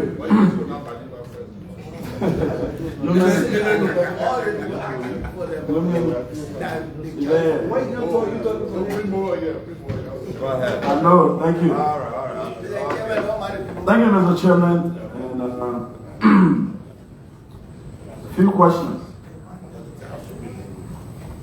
to the Minister of Commerce and Finance. Did you know that the GTMS contract was also meant to satisfy the international protocol that we ratified? Did you know that aspect of it? When you were doing your assessment, did you know that the GTMS contract was meant to satisfy an international protocol that we signed off on as a country? Yes, in our engagement with GTMS, that they presented that, in fact, what stated clearly was the ISPS certification. They brought that value to the table as the report wasn't qualified. So they did highlight that. To the Minister of Finance, are we aware that not all protocols that we sign off on are meant to generate income for the country, but some are meant to satisfy, let's say, the airport, the port, the free port of Monrovia, and other ports? Because from what I've been hearing is that GTMS or CTM is not generating revenue for the country, and that's what been out there. Are we aware that there are certain protocols that we sign up on as the government? They are meant to satisfy certain criteria for our international partners to do business with us? Yes, we are aware, and inspectory function, we consider them in many dimensions. To the extent that in the case of the services that GTMS does, in the case that it facilitates trade or expedite trade, we see the benefit to the economy. So from the perspective of MFDP, expediting economic activity has the medium and long-term implications for growth of the economy and by extension, improvement in revenue generation. At the same time too, as an institution of government, we know that the services provided by GTMS or any other agency, previously or BVAC or even the current MedTech, it should also help to complement the services provided by other government agencies, like the security entities, for example. So when the issue of the ISPS standards is raised as to that being some of the value that GTMS brings, then we ask ourselves, in a year or two ago, we had the issue of the arms that arrive at the ports and the drugs that arrive at the ports. So in that case, that value, the concept of value in terms of post security can also be raised. In fact, the concerns in the public that led us to considering review of those two processes were mainly generated by those two incidents, not so much about the revenue. Yes, we know that MPA generate revenue from various sources from which they make contribution to the revenue budget. But as an institution, the impact on the economy, meaning slowing down of the clearance process, which again, as the Commerce Minister indicated, is merely occasioned by the charges that most importers cannot readily generate the amount to clear their cargo and thereby avoid demurrage. And that leads to a slowing down of commercial activities. So from our perspective, that has an impact on the economy. So in that case, the MFDB has concern. Then generally, as an institution of government, the two incidents that I alluded to, the arms and the drugs, raises concern as to how the tracking then is done, that the institution is in charge, hired by the court, and we have those incidents, and we all know the political and social fallout from those two incidents. Okay, you want to speak to that before the minister? Yes, with regards to the drugs and the arms, the port by them can attest when we have a system, when a red flag is raised for a particular cargo that is coming, we automatically inform the port and we also inform the security agency that is in charge. And the brokers union attests to that we inform all parties before a particular container or cargo that is dangerous arrives in country.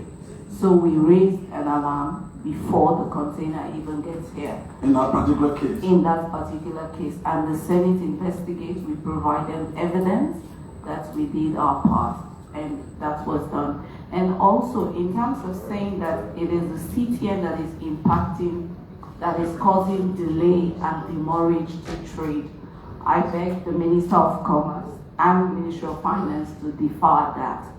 What we do is advanced cargo declaration. So the moment you think you want to ship to Liberia or any country, you go into our system, you give us all of your documentation. This is before the cargo leaves the port where it's coming from. Now, you get your CTN months before your goods arrive to Liberia. So to say it is the CTN that is impacting the trade, that is not true. And also, the money that is being paid is not based on the value that is in your container or the value of your cargo. This is a shipping charge that whether CTN is here, whether it's our company or another company, it has to be paid. The fees in the last 5 years has not increased by $1. So to say it's CTN that is causing the hardship, that I also beg to differ. And the value that our system brings. Our system collects data. It also collects trade. The problem that we are having, and the public and the business community puts on us, is because of the value that the system raises on items. They will buy a water for $10, and then they will say it's $2. With our system, we don't make money on value. But what our system does, our agents in those places gives you the exact value of what your water is. Now, when it gives you that value, we do not make money from it. That value is what LRA is using to raise custom revenue. So what happened is the customer now from LRA starts pointing finger, oh, it's GTMS, it's GTMS, it's GTMS. But GTMS is not making a penny from that. With regards to Ministry of Finance, basically you're performing custom service, but but you're making money from it. no, and because it's not part of our service. But with the system, because IMO is also tracking money laundering and trade, it also checks those things. And also, but they also help LRA to know the actual value of what is in the cargo. yes, and LRA use that to raise revenue for the government. And with the Ministry of Finance, before the new government, the fiscal department used to use our data to know the balance of trade. Because at every particular month, it gives you the import that has happened in Liberia, the value of the import and export, and they use that to do a projection of national revenue. And with the Ministry of Commerce, before the new government, the Trade Department used to use our data to know exactly, for example, how much rice is in country, how much fuel is in country, where is it coming from. And for export, we used to give them values. The values that we used to work with them is if someone is exporting cocoa, in their export declaration, they say the 20-foot container is $2,000. Our system will tell you, no, it's $20,000. Before, Commerce used to use it to raise their revenue.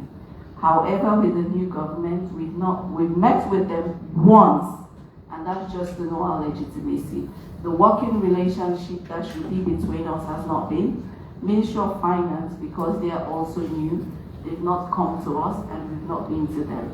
The central bank, we work with them as and when they need the data. The data on the balance of trade. Yes, and Ministry of Commerce also, the former ministers used to use it to know. Central bank uses data from your the system. data, yes. And also, the Ministry of Commerce used to use the data to know the countries that Liberia has been doing trade with. So when they're going for trade meetings, they use that data. And Defense use it to know how many importations. Yes, we give them information. So when the arms were coming in, when we noticed that, we informed them to say this is coming in. Thank you. Thank you. I think that is okay. So let me just conclude. I think it's over. So to the Commissioner General LRA, do you agree now that GTMS is paying revenue to the government of Liberia indirectly? Do you agree that? I can't verify that information, sir, so I cannot say with certainty. What the NPA has indicated is that payments are made to them. Yeah, that's what I said, indirectly, and they are assessed as to how much they should contribute to the consolidated account every year. What responding to Senator and what I would like to emphasize is that revenues generated directly from this contract is what I spoke to before. Okay. That we have. So the indirect contribution is not what we. Well, we don't see that on our books. What we see in our case is NPA's contribution. However, NPA gets that money is for NPA to answer. We don't go into all the indirect tracing and tracking and all of that. So NPA, my last question, just to close on this. GTMS is paying revenue to the government of Liberia through the assessment that the legislature make annually on your operation as your contribution. Is that right? 100% correct, Senator. Okay, so I just want to follow up. Yeah, you can follow up. I didn't want that to be. Ms. Bangura, the statement that is very key to this discussion.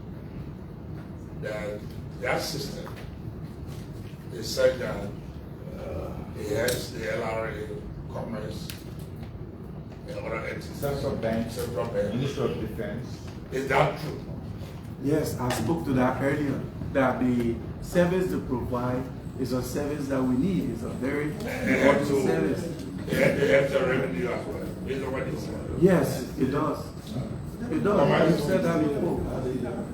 Mr. Senator, please inform me, maybe I'm getting this wrong. Is this hearing is to establish legitimacy or to also look at the value they bring to the table? You answer that question? Let me you ask it or we're going to be asking it? No, I'm asking that with all due respect because, I mean, then it compels us to get into our own assessment. No, Mr. You constrain me now to make the statement out of the middle of the process. I said our best brain across the table. Listen, she said something. We don't want to leave her head down. I asked her to a friend, say yes. I asked her to you, ask her house. What is intended to establish? Ask you a simple question. Let me The answer. statement you made, is it correct? Well, not to the extent that we are seeing it at the ministry. Okay, that's all. Is Liba there? Yeah. Is Liba here? We didn't invite them. Business Association. We need your question. Oh, yeah, the chairman. I said, Oh, yeah, go ahead. I just want to make sure you're aware. The chairman. The chairman. We didn't invite them. Maybe we might Maybe I should have announced it on the microphone. You were asking him. The Commerce Minister is here. He said that the cost of doing business is high on the business people. And I've just been informed that the main organization for all Liberian small businesses are here. They can write their questions that they have about this and send it to us for consideration. Sure. Because this is a public hearing. Yeah, right. Yeah. That's correct.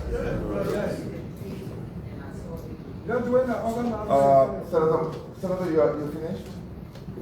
And you were asking the minister. Yeah, follow up. Okay, Senator McGill Senator Batikwa. They may know you're part of the year. Senator McGill, ask the question. Okay, Senator Snow, go ahead. You have the microphone.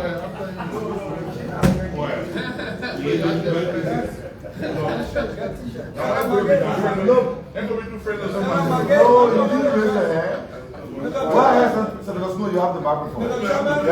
Senator McGill will not ask questions. Is that properly? Not properly I agree with that. Overruled. No.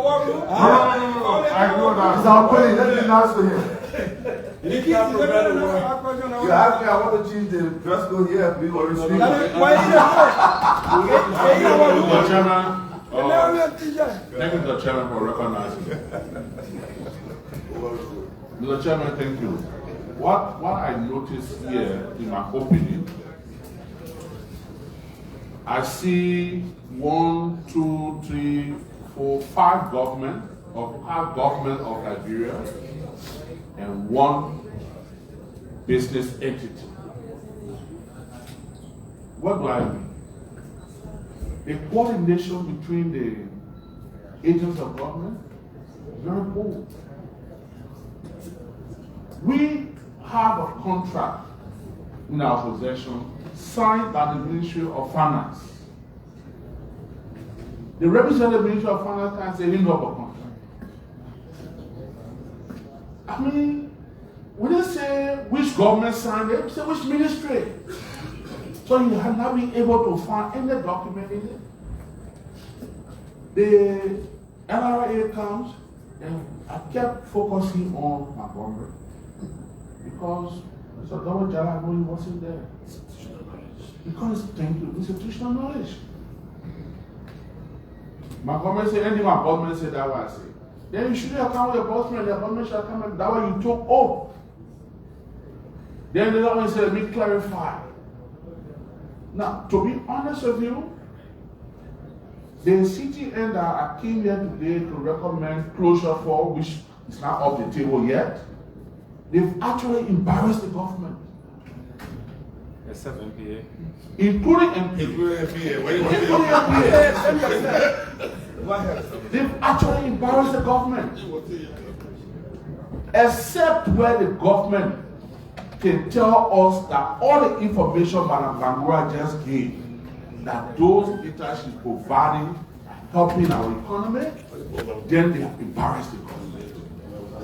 And because we're not coordinating. So, PPCC. So there's no just 1 minute. We have 7 more minutes to close the hearing. Yes. What? We have time? No, we started on time. We'll close at 2. We got to go pray? No. Can we have time for the hearing? Go ahead. Let's continue. Chairman, we'll get motion for extension. Okay, thank you. So, PPCC comes and say they don't know anything about this. The MPA say, the MPA is responsible because how was the service procured if you did not go through the PPCC? Was there competitive bidding? Even though PPCC gave $20 million for a road project, they don't do competitive bidding. But in this one now, was there competitive bidding? How was the service procured? It didn't go through PPCC. So it's illegal? That's not what I'm saying, Senator. You asked if it went through PPCC. Our records show that it did not go through PPCC. So if it did not go through a procurement process, then it means it's illegal. I mean, there are a couple of PFM laws that we can look at. I mean, our job when we got there was to review this contract, to either... How do you procure government, the services of especially a contract that is signed by not just your entity? Because the MPA is a public corporation that can sue and be sued. You have a vote. Yeah. But the fact that the Ministry of Finance is also signing this contract, and that is, how was the service procured if you didn't go through anything, or did it come from Sierra Leone or from anywhere? She comes to the country, she meets with NIC, she wants to do business, she invites the MPA to Sierra Leone, finish, and then come back and you sign the contract. How was it procured? Again, if you're taking me back 5 or 6 years ago, I do agree with the premise you laid. The procurement process was not completed. Now, if I was to do this again, the first place I would start will be after ascertaining all the facts, start with PPCC. So we're in agreement on that premise, Senator. Okay. So now, also, yes, you are collecting revenue from the services of CTN. Yeah. But you are not paying LRA on that revenue you are collecting. You are claiming that because you are contributing to the budget, so you claim it as a revenue. No, I mean, we do pay. Let me still correct you. I'm not a financial expert. But he's collecting revenue outside his regular port operation. Is he not subject to pay on what he's collecting? Well, it depends on the terms of the contract, because there are some contracts, I think it was a senator that asked earlier regarding whether there are contracts that may not necessarily be revenue generating. Yes, the movie said that. Yes, which is true. It may not be revenue generating. Yeah, but they are generating revenue. They're generating revenue. So there are some contracts that are structured in ways that the fees collected, usually the fee-based services, a portion of the fee gets retained by the contracting agency to enhance their operation and all of that. And the other portion goes where? The other portion usually is a split between the contractor and the government agency. Senator, so it's fair to say we are current on all of our obligations as of today's date, fiscal year 2024. Prior to that, I can speak. No, you're not current. They're not current. They're not current. You mean MPA? But when you get five government, so that all the government entities you contract, they didn't want that. You cannot now you posting like current. NRS say you're not current. No, I know what I'm talking about. But they're the only people that can tell all this. The check doesn't go to him. It gets deposited to him. That's a committee. Exactly. All right. Then, Mr. Chairman, then I come to the Minister of Commerce, Mangusta. I think the minister is now getting on record for misleading the legislature. He told a lot of representatives in Gambia, Ray Morel, in Canada, he said he sent a message that he inherited the contract, he know much about it, and he shared with the community. Not a community, he shared with us. Then he came here today and said he recommended to the president. So which one should we take? You inherited it, you know much about it, but you send recommendation to the president. So which one we should take? We did inherit the contract.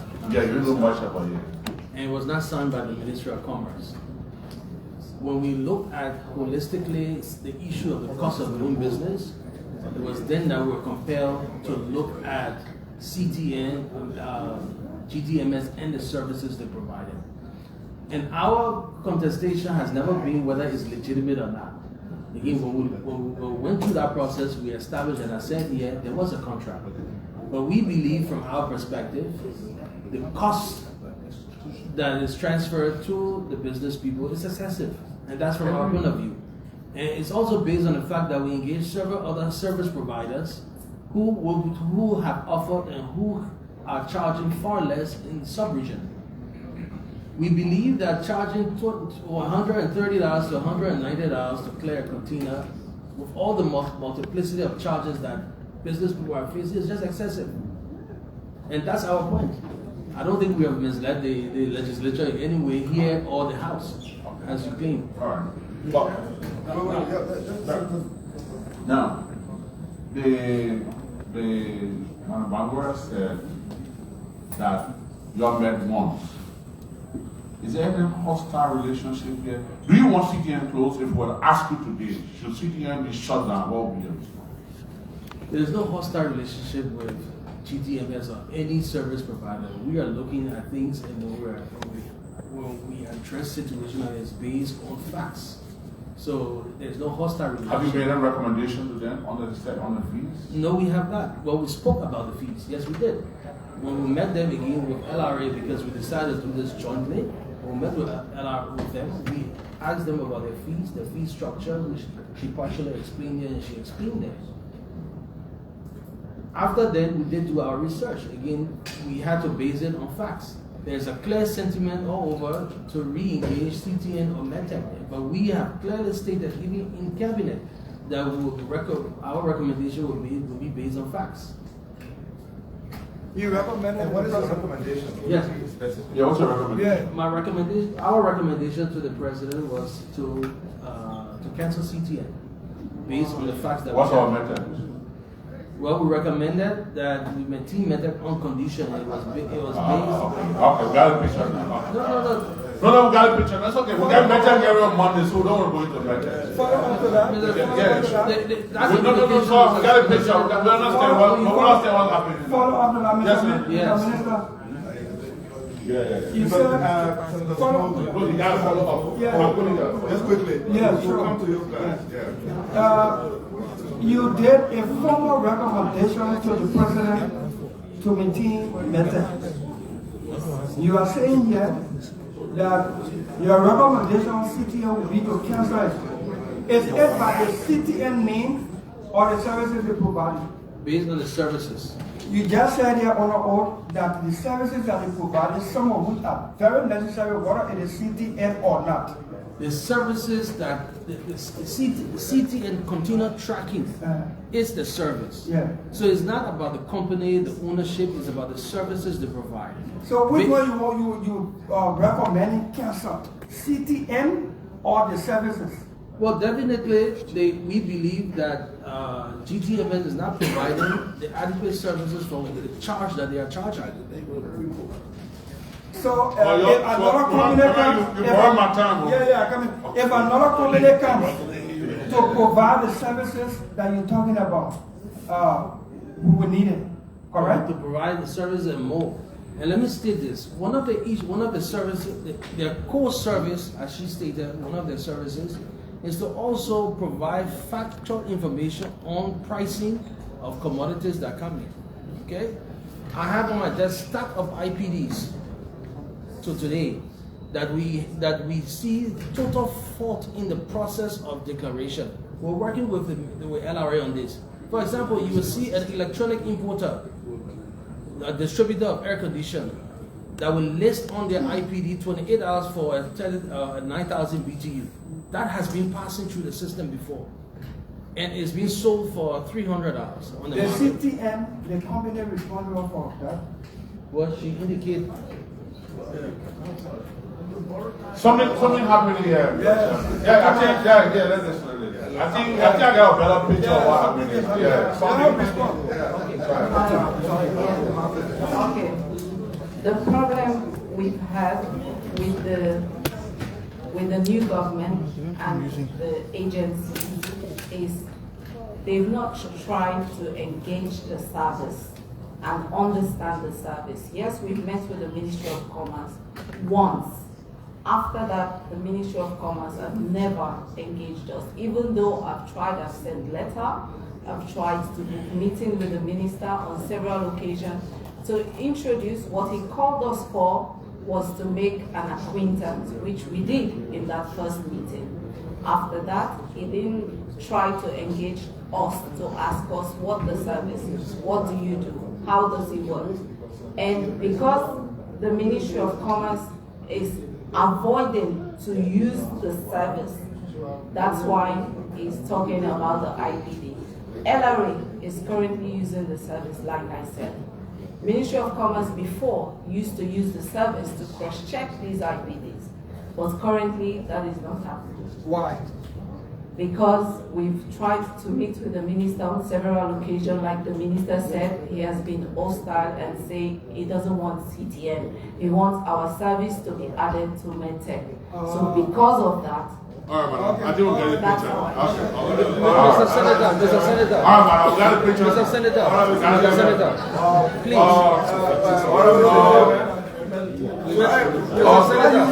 Yeah, you say yeah. Mr. Senator. Mr. Chairman. Yes. I think the Monday hearing will be very important. Very important. Yeah. I think there's some PR for MedTech more in the system than getting things done for the Liberian people. So Monday will be very interesting. Yeah. Mr. Madam, are you prepared to reduce your charges? I'm prepared to reduce the charges, which is us and NPA are currently discussing, and also to give more revenue to the government, which the NPA currently is saying that we are going to do the license fee and then a percentage that will go to the consolidated funds. We're currently on discussion on that. My thing would be to have the LRA involved. This cannot be just you and the NPA. To be honest with you, madam, I don't have any, one person cannot make a decision yet, but I have major problem with CTN and the hardship that CTN is passing on the Liberian people based on your prices, your fees. Today, I have a better understanding of the services you provide, and I have an appreciation of the work you are doing. But I understand there have been some hostility for obvious reasons, which have been clearly explained here today. But I think your services is unacceptable. You cannot be charging people in Guinea. That's why people are going to Guinea buying the goods and coming through our borders. Right. Okay, you cannot be charging that low fee in Guinea and charging us here so much. So even if you are holding talks with the NPA, I think the LRA should play a very key role in that, so that we will also be able to review it together. I don't think it just should be. And the Commerce Ministry have obvious reasons for not working with you, maybe at the level of the executive, or thank God the Chairman of Commerce is here.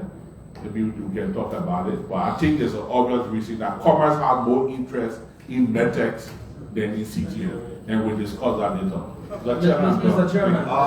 One minute. Just 1 minute. Senator, no, thank you. I see two hands up. We'll come to you on the witness table. We'll go to the senators first to ask a question, but please, because of time, we just give you 2 minutes. Some questions have been asked, and then I did for some time now. Thank you.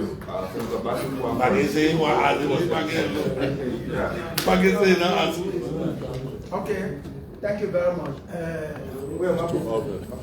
Yeah, sorry.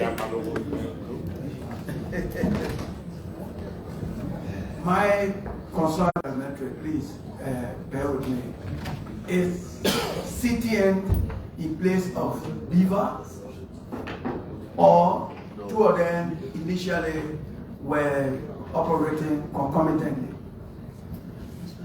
So, you're asking me, sir? Yes. Well, we met CTN and MedTech operating at the same time.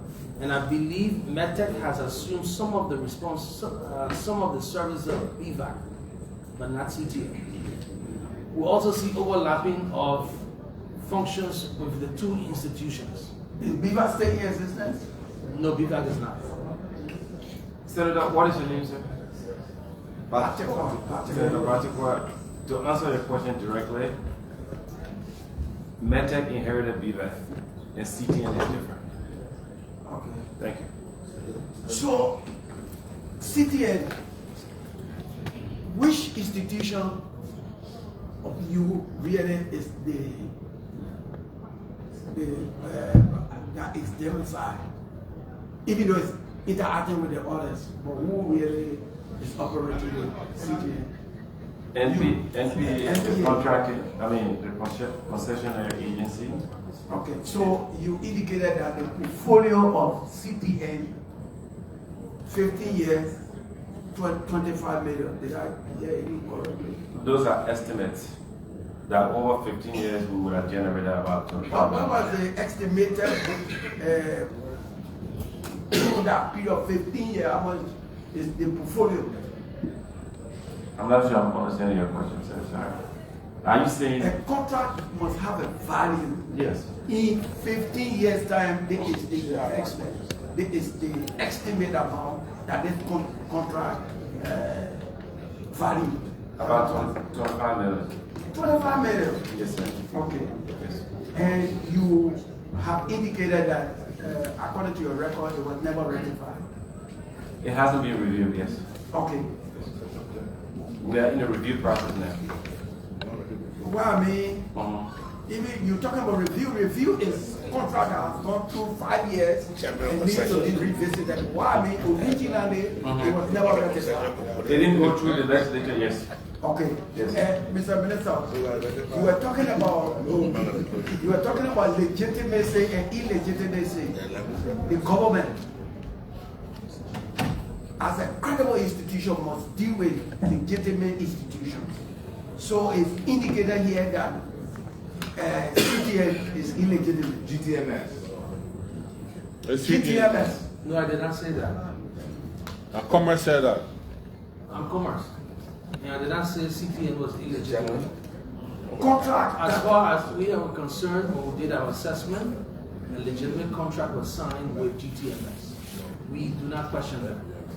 Where our opinion lies has to do with cost that they are transferring, the cost of services. We did not feel that they commiserated with the services they are provided because several other institutions, including LRA at some point, can assume that responsibility on far less. Okay. Are you? Yeah. So we have to move on. Senator, if you have any other questions, you let us know. We still have some time to this is ongoing. Senator Dupo, you have the Thank you. Thank you, Chairman.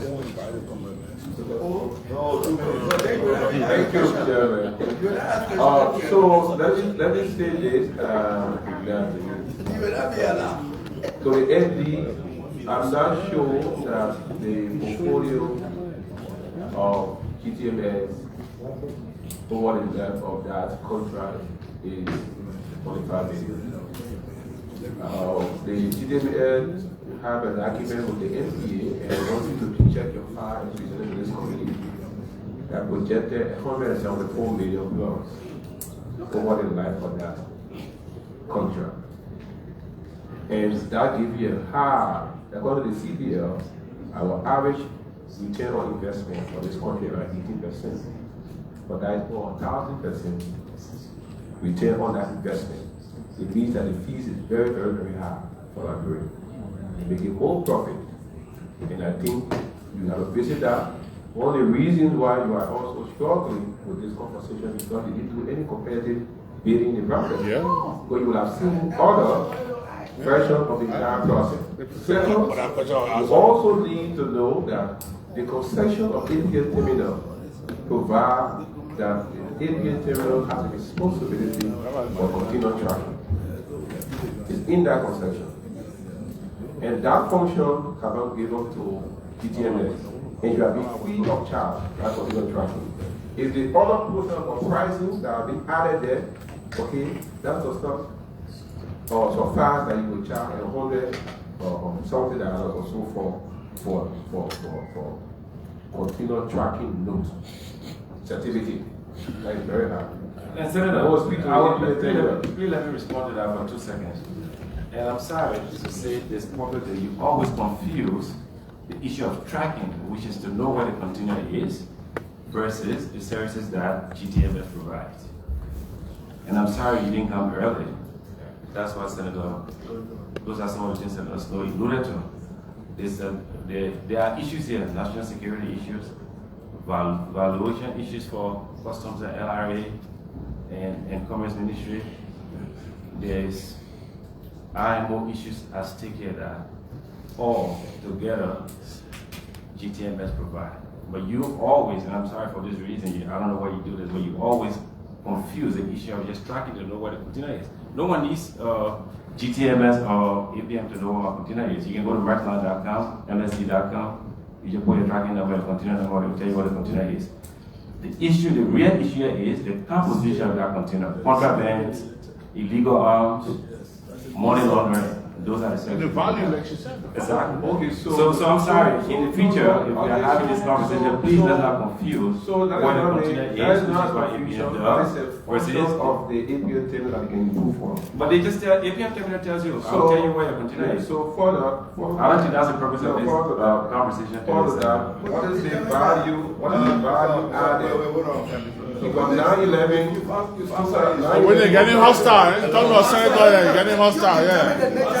Talking about Senator, you're getting hostile. 9/11, please. Where is Sanya?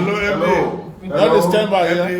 9/11 Senator, occurred. Senator, ISPS Senator, compliance order, came. please. Order, Chairman. Mr. MD. We may be anything by public perception, but this is the chamber of the Senate. Yeah. You will conduct yourself accordingly. Yes, sir. Nothing should be, nothing funny here. I apologize. Thank you, sir. I apologize. Okay, so 9/11 occurred many years ago. ISPS compliance came in many years ago. Okay, before GTMS came in, what were you doing? What is the value added? GTMS is doing more than what that have been done before. But last year, the year before, there were ammunition discovered on the moon. I'm the chair. No, I'm the chair. Let me take care of this. Let me take care of this. My colleague, 1 minute please. We started this hearing around 11:20 or so. We've been here now for hours. These issues we are raising have been raised earlier and addressed. They don't have to answer all of this. Okay. All right, I'll make a point. The one that will be captured, will speak to them. So the value added, the reason but the code being there for long, and GTM I want to know the value added. Second, before you take the contract with GTMS, they presented to the NPA a business plan. Can you share that business plan with the committee? Because that business plan will tell you exactly how the fee structure, and you see how it happens. Yes, sorry, Senator. You don't have to answer the question about value added. You've answered it before. It will be in the report that will come to the plenary. Just address the business plan. What is? Do you have GTMS's business plan? Did they submit a business plan to MPA before consummating the contract? We believe it's part of the agreement. It's attached to the appendices of that agreement. Okay. Will you please share that with us? Yes, please. All right, thank you. Thank you. Senator Nathaniel McGill. No, they make it. I see you. You get a question? I agree. Okay, so, yeah, Senator Linden. Don't raise the seal somewhere. I'm just troubled by a couple of things here. Madam Bandura is collecting information and giving it to the Liberian government officials. And I don't see any validity or veracity to that information. They just pick it up and they agree. Why do you agree to a contractor on the information she gives you and you don't verify? I don't know whether commerce is supposed to be working with her or LRA or whoever is supposed to be working with her to make sure that whatever document she produces that is coming to the government is true and nothing but the truth. But she collects the information and gives it to you and you take it. That is a problem. That's one. Two, you signed a 15-year agreement for $25 million. And after 5 years, you haven't verified how much she's making. That warrants the taxes that she's paying. Have you reviewed this contract within the course of 5 years to verify that the contract is actually working the way it is intended? I'm not sure if that has happened. But I think if you're going to wait for another 10 years before you review the contract, then we might not be making money. I think that should have been done the first 2 years of our operation. Review it, find out how much money she's making and how much money coming to the government. Because we have been receiving information here that we are only getting 40% and she's taking 60%. Today the information we are getting is quite different. So I think we need to go back to the drawing board and as the chairman said, this investigation will be ongoing. Thank you. Thank you, Senator. Thank you. Now I'm coming to you guys. Senator Yankoyan of Nimaka. Senator, mine is very short and brief. Just a couple of questions therefore maybe 2 questions. When the CTM come in, anybody from across the table? No, we can answer that here. July 2018. Okay. I mean, they came into the country in 2014, but the contract was consummated on July 11, 2018. Prior to CTN, what were we using for all the sophisticated national security tracking? What were we using before? You having a chairman or because all of these questions have been asked. I'm going somewhere. Basically, it will not be answered. That service did not exist in the port. Okay. Now, my comment on this issue, they say when you come to church, they don't raise on, right? But we've been doing some committee works, that are as important as this as well. But I just want to say, for example, this is a political house. We can be technical with numbers and throw all the jargons here and there. Why is it that since CTN came in, there has been a huge public outcry and a hike in prices attributed to CTN? I just want to know, as a politician in the streets of Kanta or anybody, I need an answer to that. Why, all of a sudden? Is it propaganda or is it realistic? 30 seconds as a poll user. I think CTN didn't answer that question, right? Oh, that question is directed okay. Yeah, go ahead. Yeah, go ahead. It's okay. GTMS will answer the question. The port can also chime in because the port is an entity. All right. The reason for the outcry just came in. I've just explained the reason. The reason is propaganda. CTN has faced with a lot of propaganda because of the sensitive information that we provide to both LRA and the government of Liberia. In the shipping world, nobody wants light. Seeing you as the light in the middle, it brings a lot of issues. So people have been paying people to propaganda the service. The service itself will not cause increase to the government. The price has been the same in the last 5 years. The service is an advanced cargo service, so which means you do it before your container gets to the port. Our service is 24 hours after your application, so which means it's a one-day process. And a one-day process cannot cause you storage because we have the information before your container arrives. So all what has been going on with the hike of price, it might be related to the value. The value, CTN, as in GTMS, does not make a penny out of it. The LRA uses it and charges the consumer, charges the importer.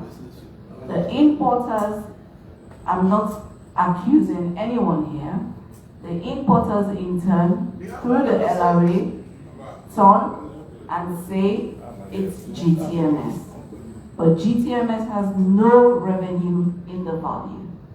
So we are not the actual issue. The issue I can attest here is propaganda from day one until where we are today.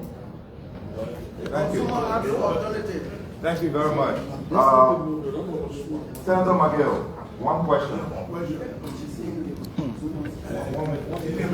minute. Since the inception of this government, Have you raised the true value of the shipment that will come in this country? And do you have record of that? Yes, and the LRA, the LRA during the review on the draft contract, I quote from the review that MPA is doing. LRA staff attest to using our service has helped to increase the revenue of the government. So yes, we are. What I want to know is LRA attests to that. The reason why I asked is that the Minister of Commerce said that he have a lot of IPD on his shelf. Use your mic, please. And he had a lot of IPD on his shelf. And the true value, although IPD has not been reported. The reason why I'm asking you, have you raised them? And do you have them since the inception of this government? We can provide the certificate and we can provide the window that LRA is using. We provide it to Ministry of Commerce before, and we are open and ready to work with them. We can share that with them again. MPA. Commerce didn't want you, they want MedTech. MPA. Yes, sir. Do you believe that CTN provides the best service? In the context of what is happening right now? Yes. When Comrade had a discussion with the president of Kansas CTN, they referred to you saying about the custodian entity. No, they did not. So they left you outside, they didn't want to refer to cancel it. Even with the security benefit, everything, they have to cancel it. According to the document read, that's exactly what So happened. you're not referring to it. No. So there's lack of coordination. What? No. So there's lack of coordination. It's fair to say that, yes. Wow. On that particular issue. Yeah. A lot of other issues, man. That's the one I know about, Senator Scott. Okay, Senator Tyler. No, you finished. No. To be after this, we'll have to. I promise I'll go back to the witnesses. Two people raise their hand. Mr. Montgomery and the Minister of Finance. I just see the third one. Senator Tyler, this is a hearing. Chairman, with all due respect, as a witnesses, that witnesses will answer. If we have set aside and they have answered the question, Yeah, there's no need to. then they will move on. Don't listen to the chairman. No, I'll have to talk on But this. because you want to hold a gavel, that No, I want to talk on this. I want to talk on this one. You know how Charles used to use that gavel? That you showing him too? Where are you? You scared to use a gavel? No, I'm not used to it. All right, let's see. Let me use it for you. No. But Honorable Senator, I would like for you to make your statement after they respond to us. The purpose of this, I'm coming. The purpose of this, Liberia is listening to us. Liberia is watching. Liberians outside of Liberia who use this system are also watching us. Yes. After this Senate will be taking a critical decision on this matter. We've been at this for more than a month. So since we have the witnesses here, we don't want another hearing. We don't want people to say, I wanted to talk, they didn't give me a chance. They get something on their sleeve, this, that. Let them talk yet. So Mr. Minister of Commerce, please, 1 minute. The chairman, they want to talk, but I want to say something, which is a fact. Give me a side and we ask the very witnesses. In a way, someone refused to talk. We provided the opportunity. We wanted to hear from them, to inform whatever we do here. You understand? Most of them were academical with the information. I had LRA, I had Commerce. If I found out in their opinion, said, we don't know nothing about this. So what is it that they want to say now? After they have heard others? It's on record. And since they are on oath and they want to say something, please allow them to say it. Please go ahead. Thank you, Senator. I just want to make some clarification. With the assertion by Madam Bangura that I refused to meet her, it's not true. Madam Bangura requested to meet me before my confirmation. Several persons approached me and I was clear that I would not meet anyone, any business person, until I was confirmed. And when I was confirmed, with consultation with LRA, we did meet her. and I refuse any private meeting with her or anyone else. So let me clarify that. 2, our position remains the same in terms of CTN, and contrary to what my brother Senator Snow tried to insinuate, my position on CTN and MedTech is not based on any preference, it's because of the services. They have overlapping functions, overlapping services. MedTech is investing into infrastructure at the port, including building structures. And they were willing, in our assessment, they were willing to provide, to absorb the service that CTN was providing for more than 70% less. That was what our decision was based on, not preference to CTN. We did ask CTN at our interview with her if she can reduce the price. And the amount that she said she would have reduced the price for was a fraction of the amount she was already charging. We still believe that this role and some of the role that CTN and MedTech, even MedTech is playing, should eventually be absorbed by the LRA. And our strategy and work with the LRA is to absorb that. Lastly, with the statement by the port manager that we did not consult him, that's false. We invited him to all of these meetings. LRA, even the commissioner spoke with him. I spoke with him over on the phone when he did not attend. And even today, I mentioned to him that you don't attend meetings. And he himself verbally gave his position on CTN. So the assertion that we engaged CTN or MedTech in isolation of the port is false. Thank you. Thank you very much. I think I'm coming. It's important to establish that in this testimony, we've managed to understand through the questioning of Senator Saros from LOFA and the testimony of GTMS that the CTN service is security related. Very important for us to understand that. Just for the public to know. Is security risk related? No, related. It's a security service something. Because I got questions from the galley. I'm going to just read them quickly, then I'll come. You want to say something to the minister? Yes. With regards to the minister, I requested for private meeting, but I also requested official meetings. And when they were doing the trade chain conference, they invited every other players and they did not invite our company. And also to say MedTech can do the service that we do. In the whole world, there are 10 companies that can do cargo tracking. I will ask anyone to go and check that. It's a specialized service that there are certain companies that does that service, and MedTech is no capacity to do CTN. It's not their business. MPA, quickly. Something not correct. No, quickly. No. What? Oh, I don't understand. MPA wants to talk. MPA talk. He said, "Man, we hear you." Thank you, Senator Snow. Like people said, we are speaking to it is very important. Yes, MPA, you have the floor. Yes. Thank you, Senator. And like people said, we respect this house. That's why we're here. We haven't taken a break because we feel like when people call us for it, it's very important. I don't understand the minister's motivation for basically my reputation, our reputation. When you and Honorable Double Jar advised the president to cancel CTN, you did not invite me to have a meeting. I wasn't invited. That's fine. When you come here to this honorable house and say MedTech has done or supposed to do investments here, they've had opportunities, they did nothing.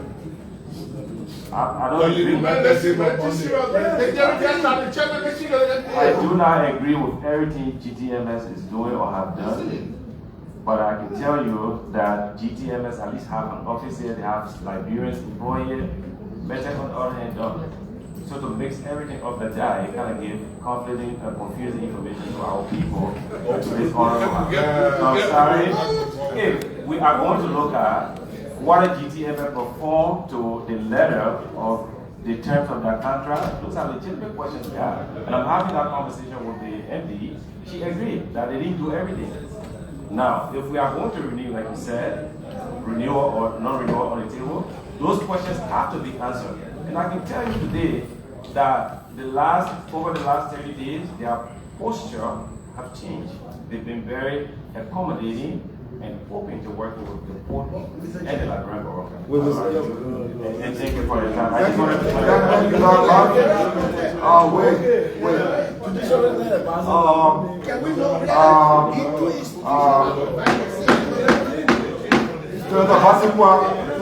much.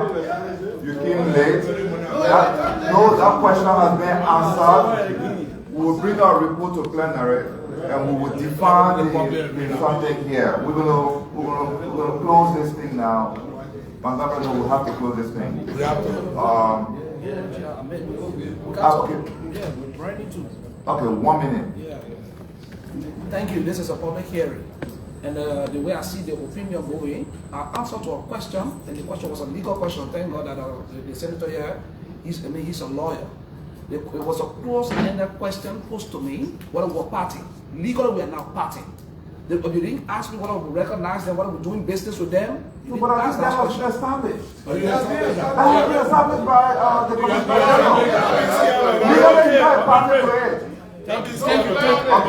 Your boss established that. Thank you. Yeah, yes, sir. Last person from the witness stand. Don't be scared. Okay, thank you so much.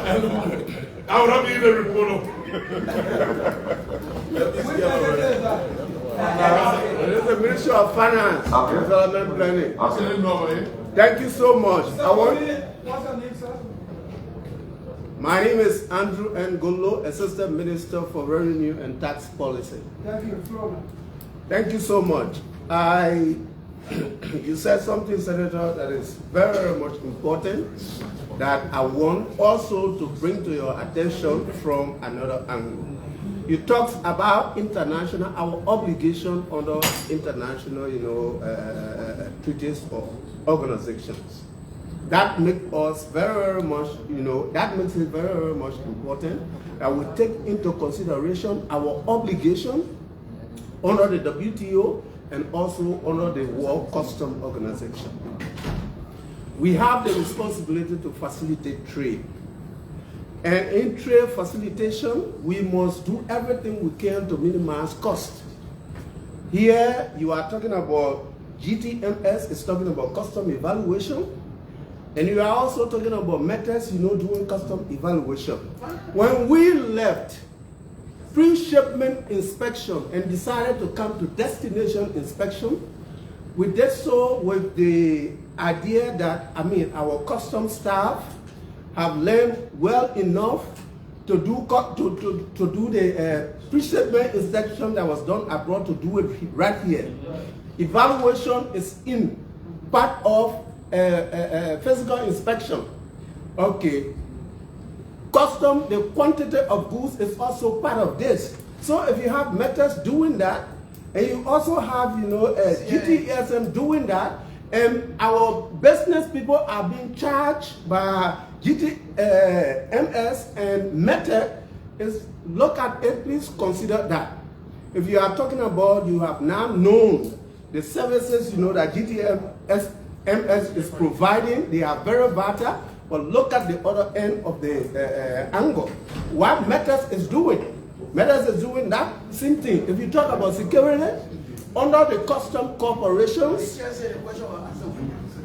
you talk about security, under custom corporations, can you wrap up your yes. If you talk about security, under custom corporations, we have, intelligence exchange between, we have exchange of intelligence, between countries. You also have, anti-smuggling unit working with Interpol. So all of these security measures, you have to take them into consideration if you are talking about outsourcing all of these things to a company. Please take them into consideration so that we don't consider charging our business people, charging them double, for a transaction. We will not be playing our role or our obligation under the World Trade Organization. Thank you. Listen,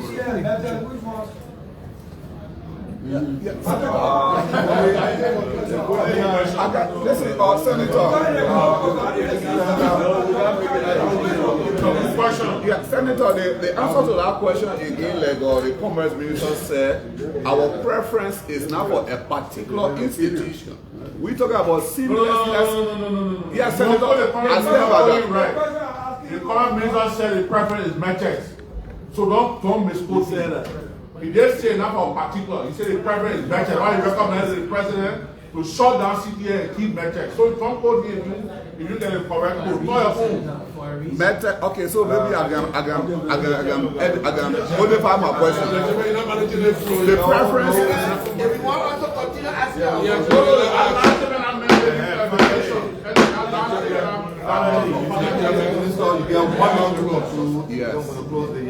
The emphasis should be on seamlessness of trade and efficiency. In this case, reducing transaction costs and waiting time.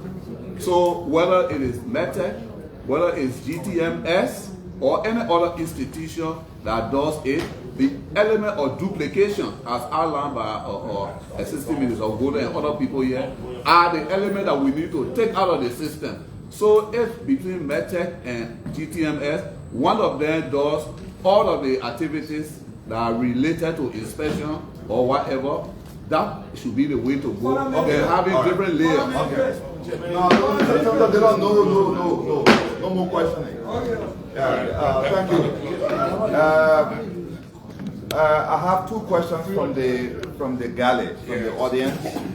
That's why we invited them here, and we've given them the opportunity to ask their questions because they are users, they are citizens, and so on. There's a question here from a businesswoman. This is more important. This businesswoman did not put her name, but she's in the is it forex business or so. She's asking what is the difference between MedTech and CTN. And I think that has been addressed here. Yeah, but you need to know what people are asking. Then, what other countries are CTN and MedTech offering similar business? Okay. No, they're not the same company. And then number three. Money laundering people, man. Senator,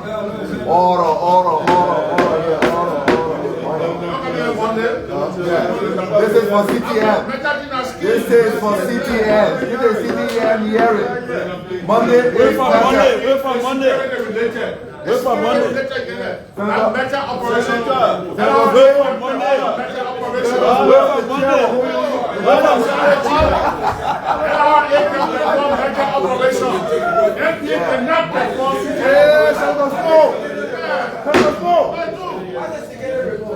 All right. So,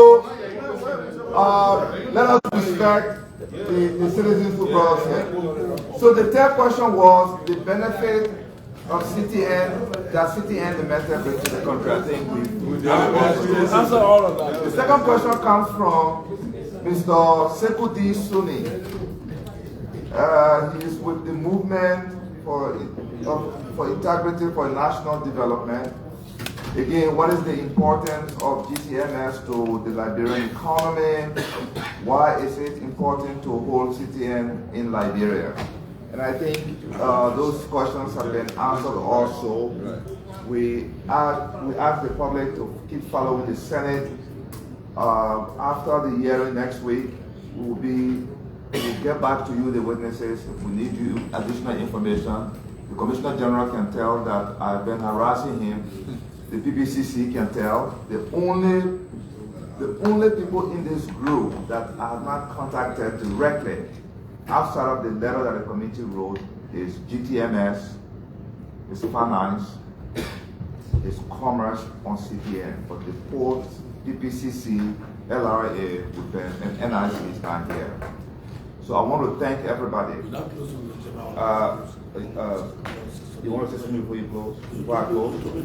Okay, please. Go ahead. Yeah, I don't want to go with this. 1 minute, please. I saw that you say with. I see across the table one of our best friends. Use your mind. So it's not a matter of competence. For me, salary is not a wild one. It's a matter of lack of coordination on your part. We hope going forward, because this will not be the only hearing. We have other issue that you learn to work together. So I'm calling on you, ask you or call you on the phone and want your information, provide it, or create the opportunity for you guys to talk. This is embarrassing. Why I sit here? And I hope that I will not, we'll do that again. Because we can leave our head to give. We know almost everybody on this table. And we know you are qualified and competent. Again, that somebody said you just come in, you still trying to find your merit, but we hope in the future that you coordinate well. Especially so when you are invited by the legislature. Because people will invite you, will do our own work. They will take time. You always 1 month, we'll wait 1 month. You also wait 2 months, we'll wait. Or you come here and want to be proud next time. For me, I'm not talking about the rest of my colleagues. I'm not really happy with the discussion here. Because it should be well coordinated. And you all should know, especially so, it has to do with the economy. I hope that Mr. Chairman next time that will put coordinate properly. Thank you. Thank you, Madam Mr. Chairman, your closing statement, please ask what CTN will be disturbed. Huh? In your closing statement, please ask what All the questions. So just for the clarity, that all of these things, the credibility of the institution to matters. If they are inside, I'll give you the microphone to ask that question then. Okay, thank you, Mr. Chairman. Thank you for it. It is rumor, among facts, that CTN was kicked out of Sierra Leone. Is it true? Question. It's not a yes or no, but let me explain. GTMS signed a contract in Sierra Leone in 2013 under the previous administration. When the new administration came in, very hostile again, because of political reason, the president himself has to use an executive order because the contract cannot be terminated. So it was the first contract in Sierra Leone that has ever been cancelled by executive order.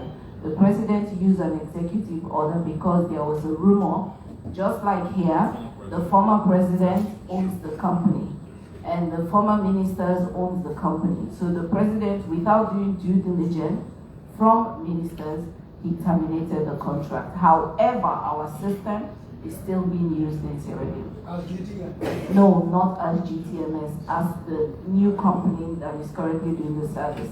And the service is there. Yeah. The service is there. The service is there. The service is there. And they're using their system. Okay, so no, quickly. Yeah, so committee member. Please, so, very short. A committee member. MPA believes that CTN is valid and should remain.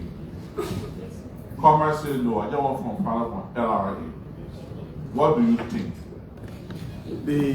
I said before, Senator, and thank you for asking this question again.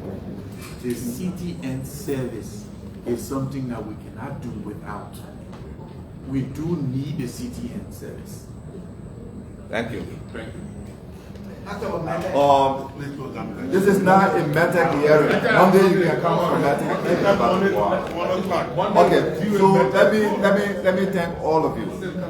All of you are witnesses for responding to us, for answering our questions. I just want you to know that this report is ongoing. Until we get to the bottom, we will be thorough. There is some frustration that it's taking too long, but it's about time that we change the way we do business in our country. where we follow the noise. We don't exercise restraint.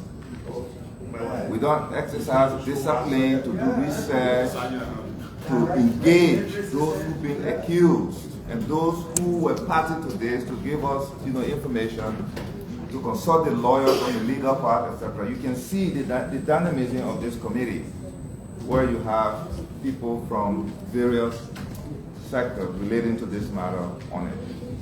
So it is a thorough investigation because, like other colleagues have said, it has to do with our people. But let me remind us also that we have an obligation to protect the reputation of our country. This is important. That is why in the beginning, it was important for us to establish that there was a legal contract. We leave this hearing to let our people know that yes, indeed, a contract, a legal contract exists, signed by our government and with GTMS. So GTMS did not come from the sky. So reputationally, this government must observe the sanctity of contracts. Why are we here? We came here today because we wanted to walk through the process to that contract that reflects the reputation of our country, so we don't scare future investors. That whenever there is regime change in our country, we kick people out because we accuse the predecessor of doing this and that. It has been established that GTMS arrived in Liberia in 2014 when President Salif was president. The previous UP government, UP1. That's a political term. I was from the contract. Yeah, the contract was not consummated. Can you recuse that? No, I'm not. I'm not. I'm not. The contract was not consummated. Right. A real engagement did not happen until 2016. Yes, I thought you were off. Hey God, good. Let me use my gavel pen. So 2016, the National Investment Commission, after receiving an expression of interest to offer this food security related service to Liberia, after Liberia signed onto the IMO agreement and so on. I wouldn't that press conference. No, it's important. I'm wrapping up. Our people are listening to us. We're going to do this in the fairest way. Yeah. People think that here in this house we have a bunch of criminals that cut deals and so on. That's the perception about the Senate out there. You're talking about $700,000 for retreat. It doesn't make sense. No, I'm just going to say. So we got people of reputation here who will follow this to the letter. So 2016, our government signed an MOU with GTMS. So GTMS saying that we would like to engage you, but to engage you, we want you to take us to the place where you are providing this service, which is Freetown, Sierra Leone. Our government formed a delegation headed by the NIC to include NPA, finance, commerce, everybody else, and we went there to Sierra Leone. The notes of that visit is also with the committee. After that, the NIC, that MOU, by the way, is signed by the government and GTMS. The NIC recommended to the port to proceed negotiation with GTMS. The board met. On the board is the Ministry of Finance, Ministry of Commerce, and other government agencies. Transport is on it. Justice, FDA, everybody there.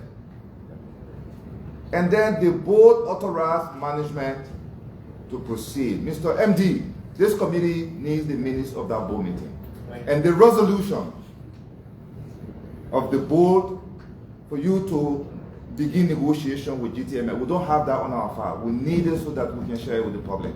What is that? Okay.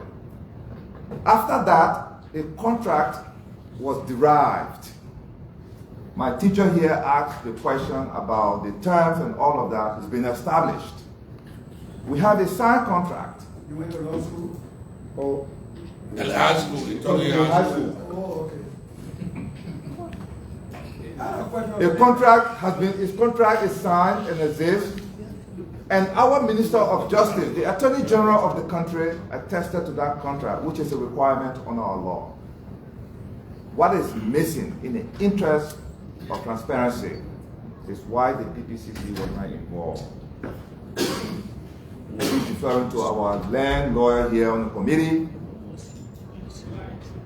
to engage the MOJ to tell us why.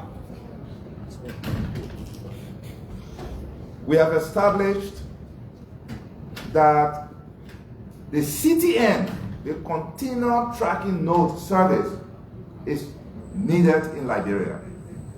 We've also established that the post. No, I'm not making a report. Don't interrupt me, sir, please.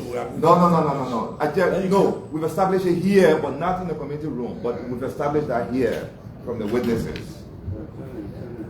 The LPA said they need it. LRA said it's needed for the country. It doesn't matter who provides it. But the core issue here is the burden on the business community and the consumers. Questions were asked. Are you willing to bring the price down and so on? We've done that. To our people, this is what we have established here today from the witnesses. We'll review their testimony in committee room. We'll consult with the appropriate law. We'll consult with the Justice Minister's legal opinion. If we need you, remember that when we call you back here, you're still on oath. Yes, you are still on oath until this investigation is over. I want to thank my colleague for your cooperation, for the hard work you've put into this, for the many hours. To our colleagues, one our committee members for being here to contribute. Thank you for your contribution. To the audience, those who send questions, thank you for your questions. Keep engaging us, keep following us, we'll keep you posted, we'll get to the bottom of this. Thank you very much. Senator, you will keep us on our oath as we leave from here? No. We will call you back here on CTN, or we'll send you text message. When you answer it, know that you stay on this whole day. Mr. Chairman, hello. Mr. Chairman, I observe. Wait. Mr. Chairman, hold on. I observe that the Ministry of Justice and NRC boycotted this hearing with all excuse. I hope you will not repeat it on Monday. For the sake of record, can you please announce those that are expected to be here on Monday and the time of the hearing? Thank you, Senator Snow, for that. On Monday, we'll be holding the same public hearing on the destination inspection contract between the government of Liberia through the Liberia Revenue Authority and MedTech Scientific here in this very room at 11 a.m. Monday? We said today 11, Monday 1 o'clock. Okay, 1 o'clock. We have LRA, we have finance, we have commerce. 11. We are just saying the letter you have, the time that is there, that one will move on. We have LRA, finance, commerce, NIC, PPCC, justice, and then Central Bank and MedTech. You don't need MPA. Yeah. And MPA does not need to come to that one. MPA should come. So I want to thank all of you. I want to thank all of you for your cooperation. Thank you for being open and patient. Thank you.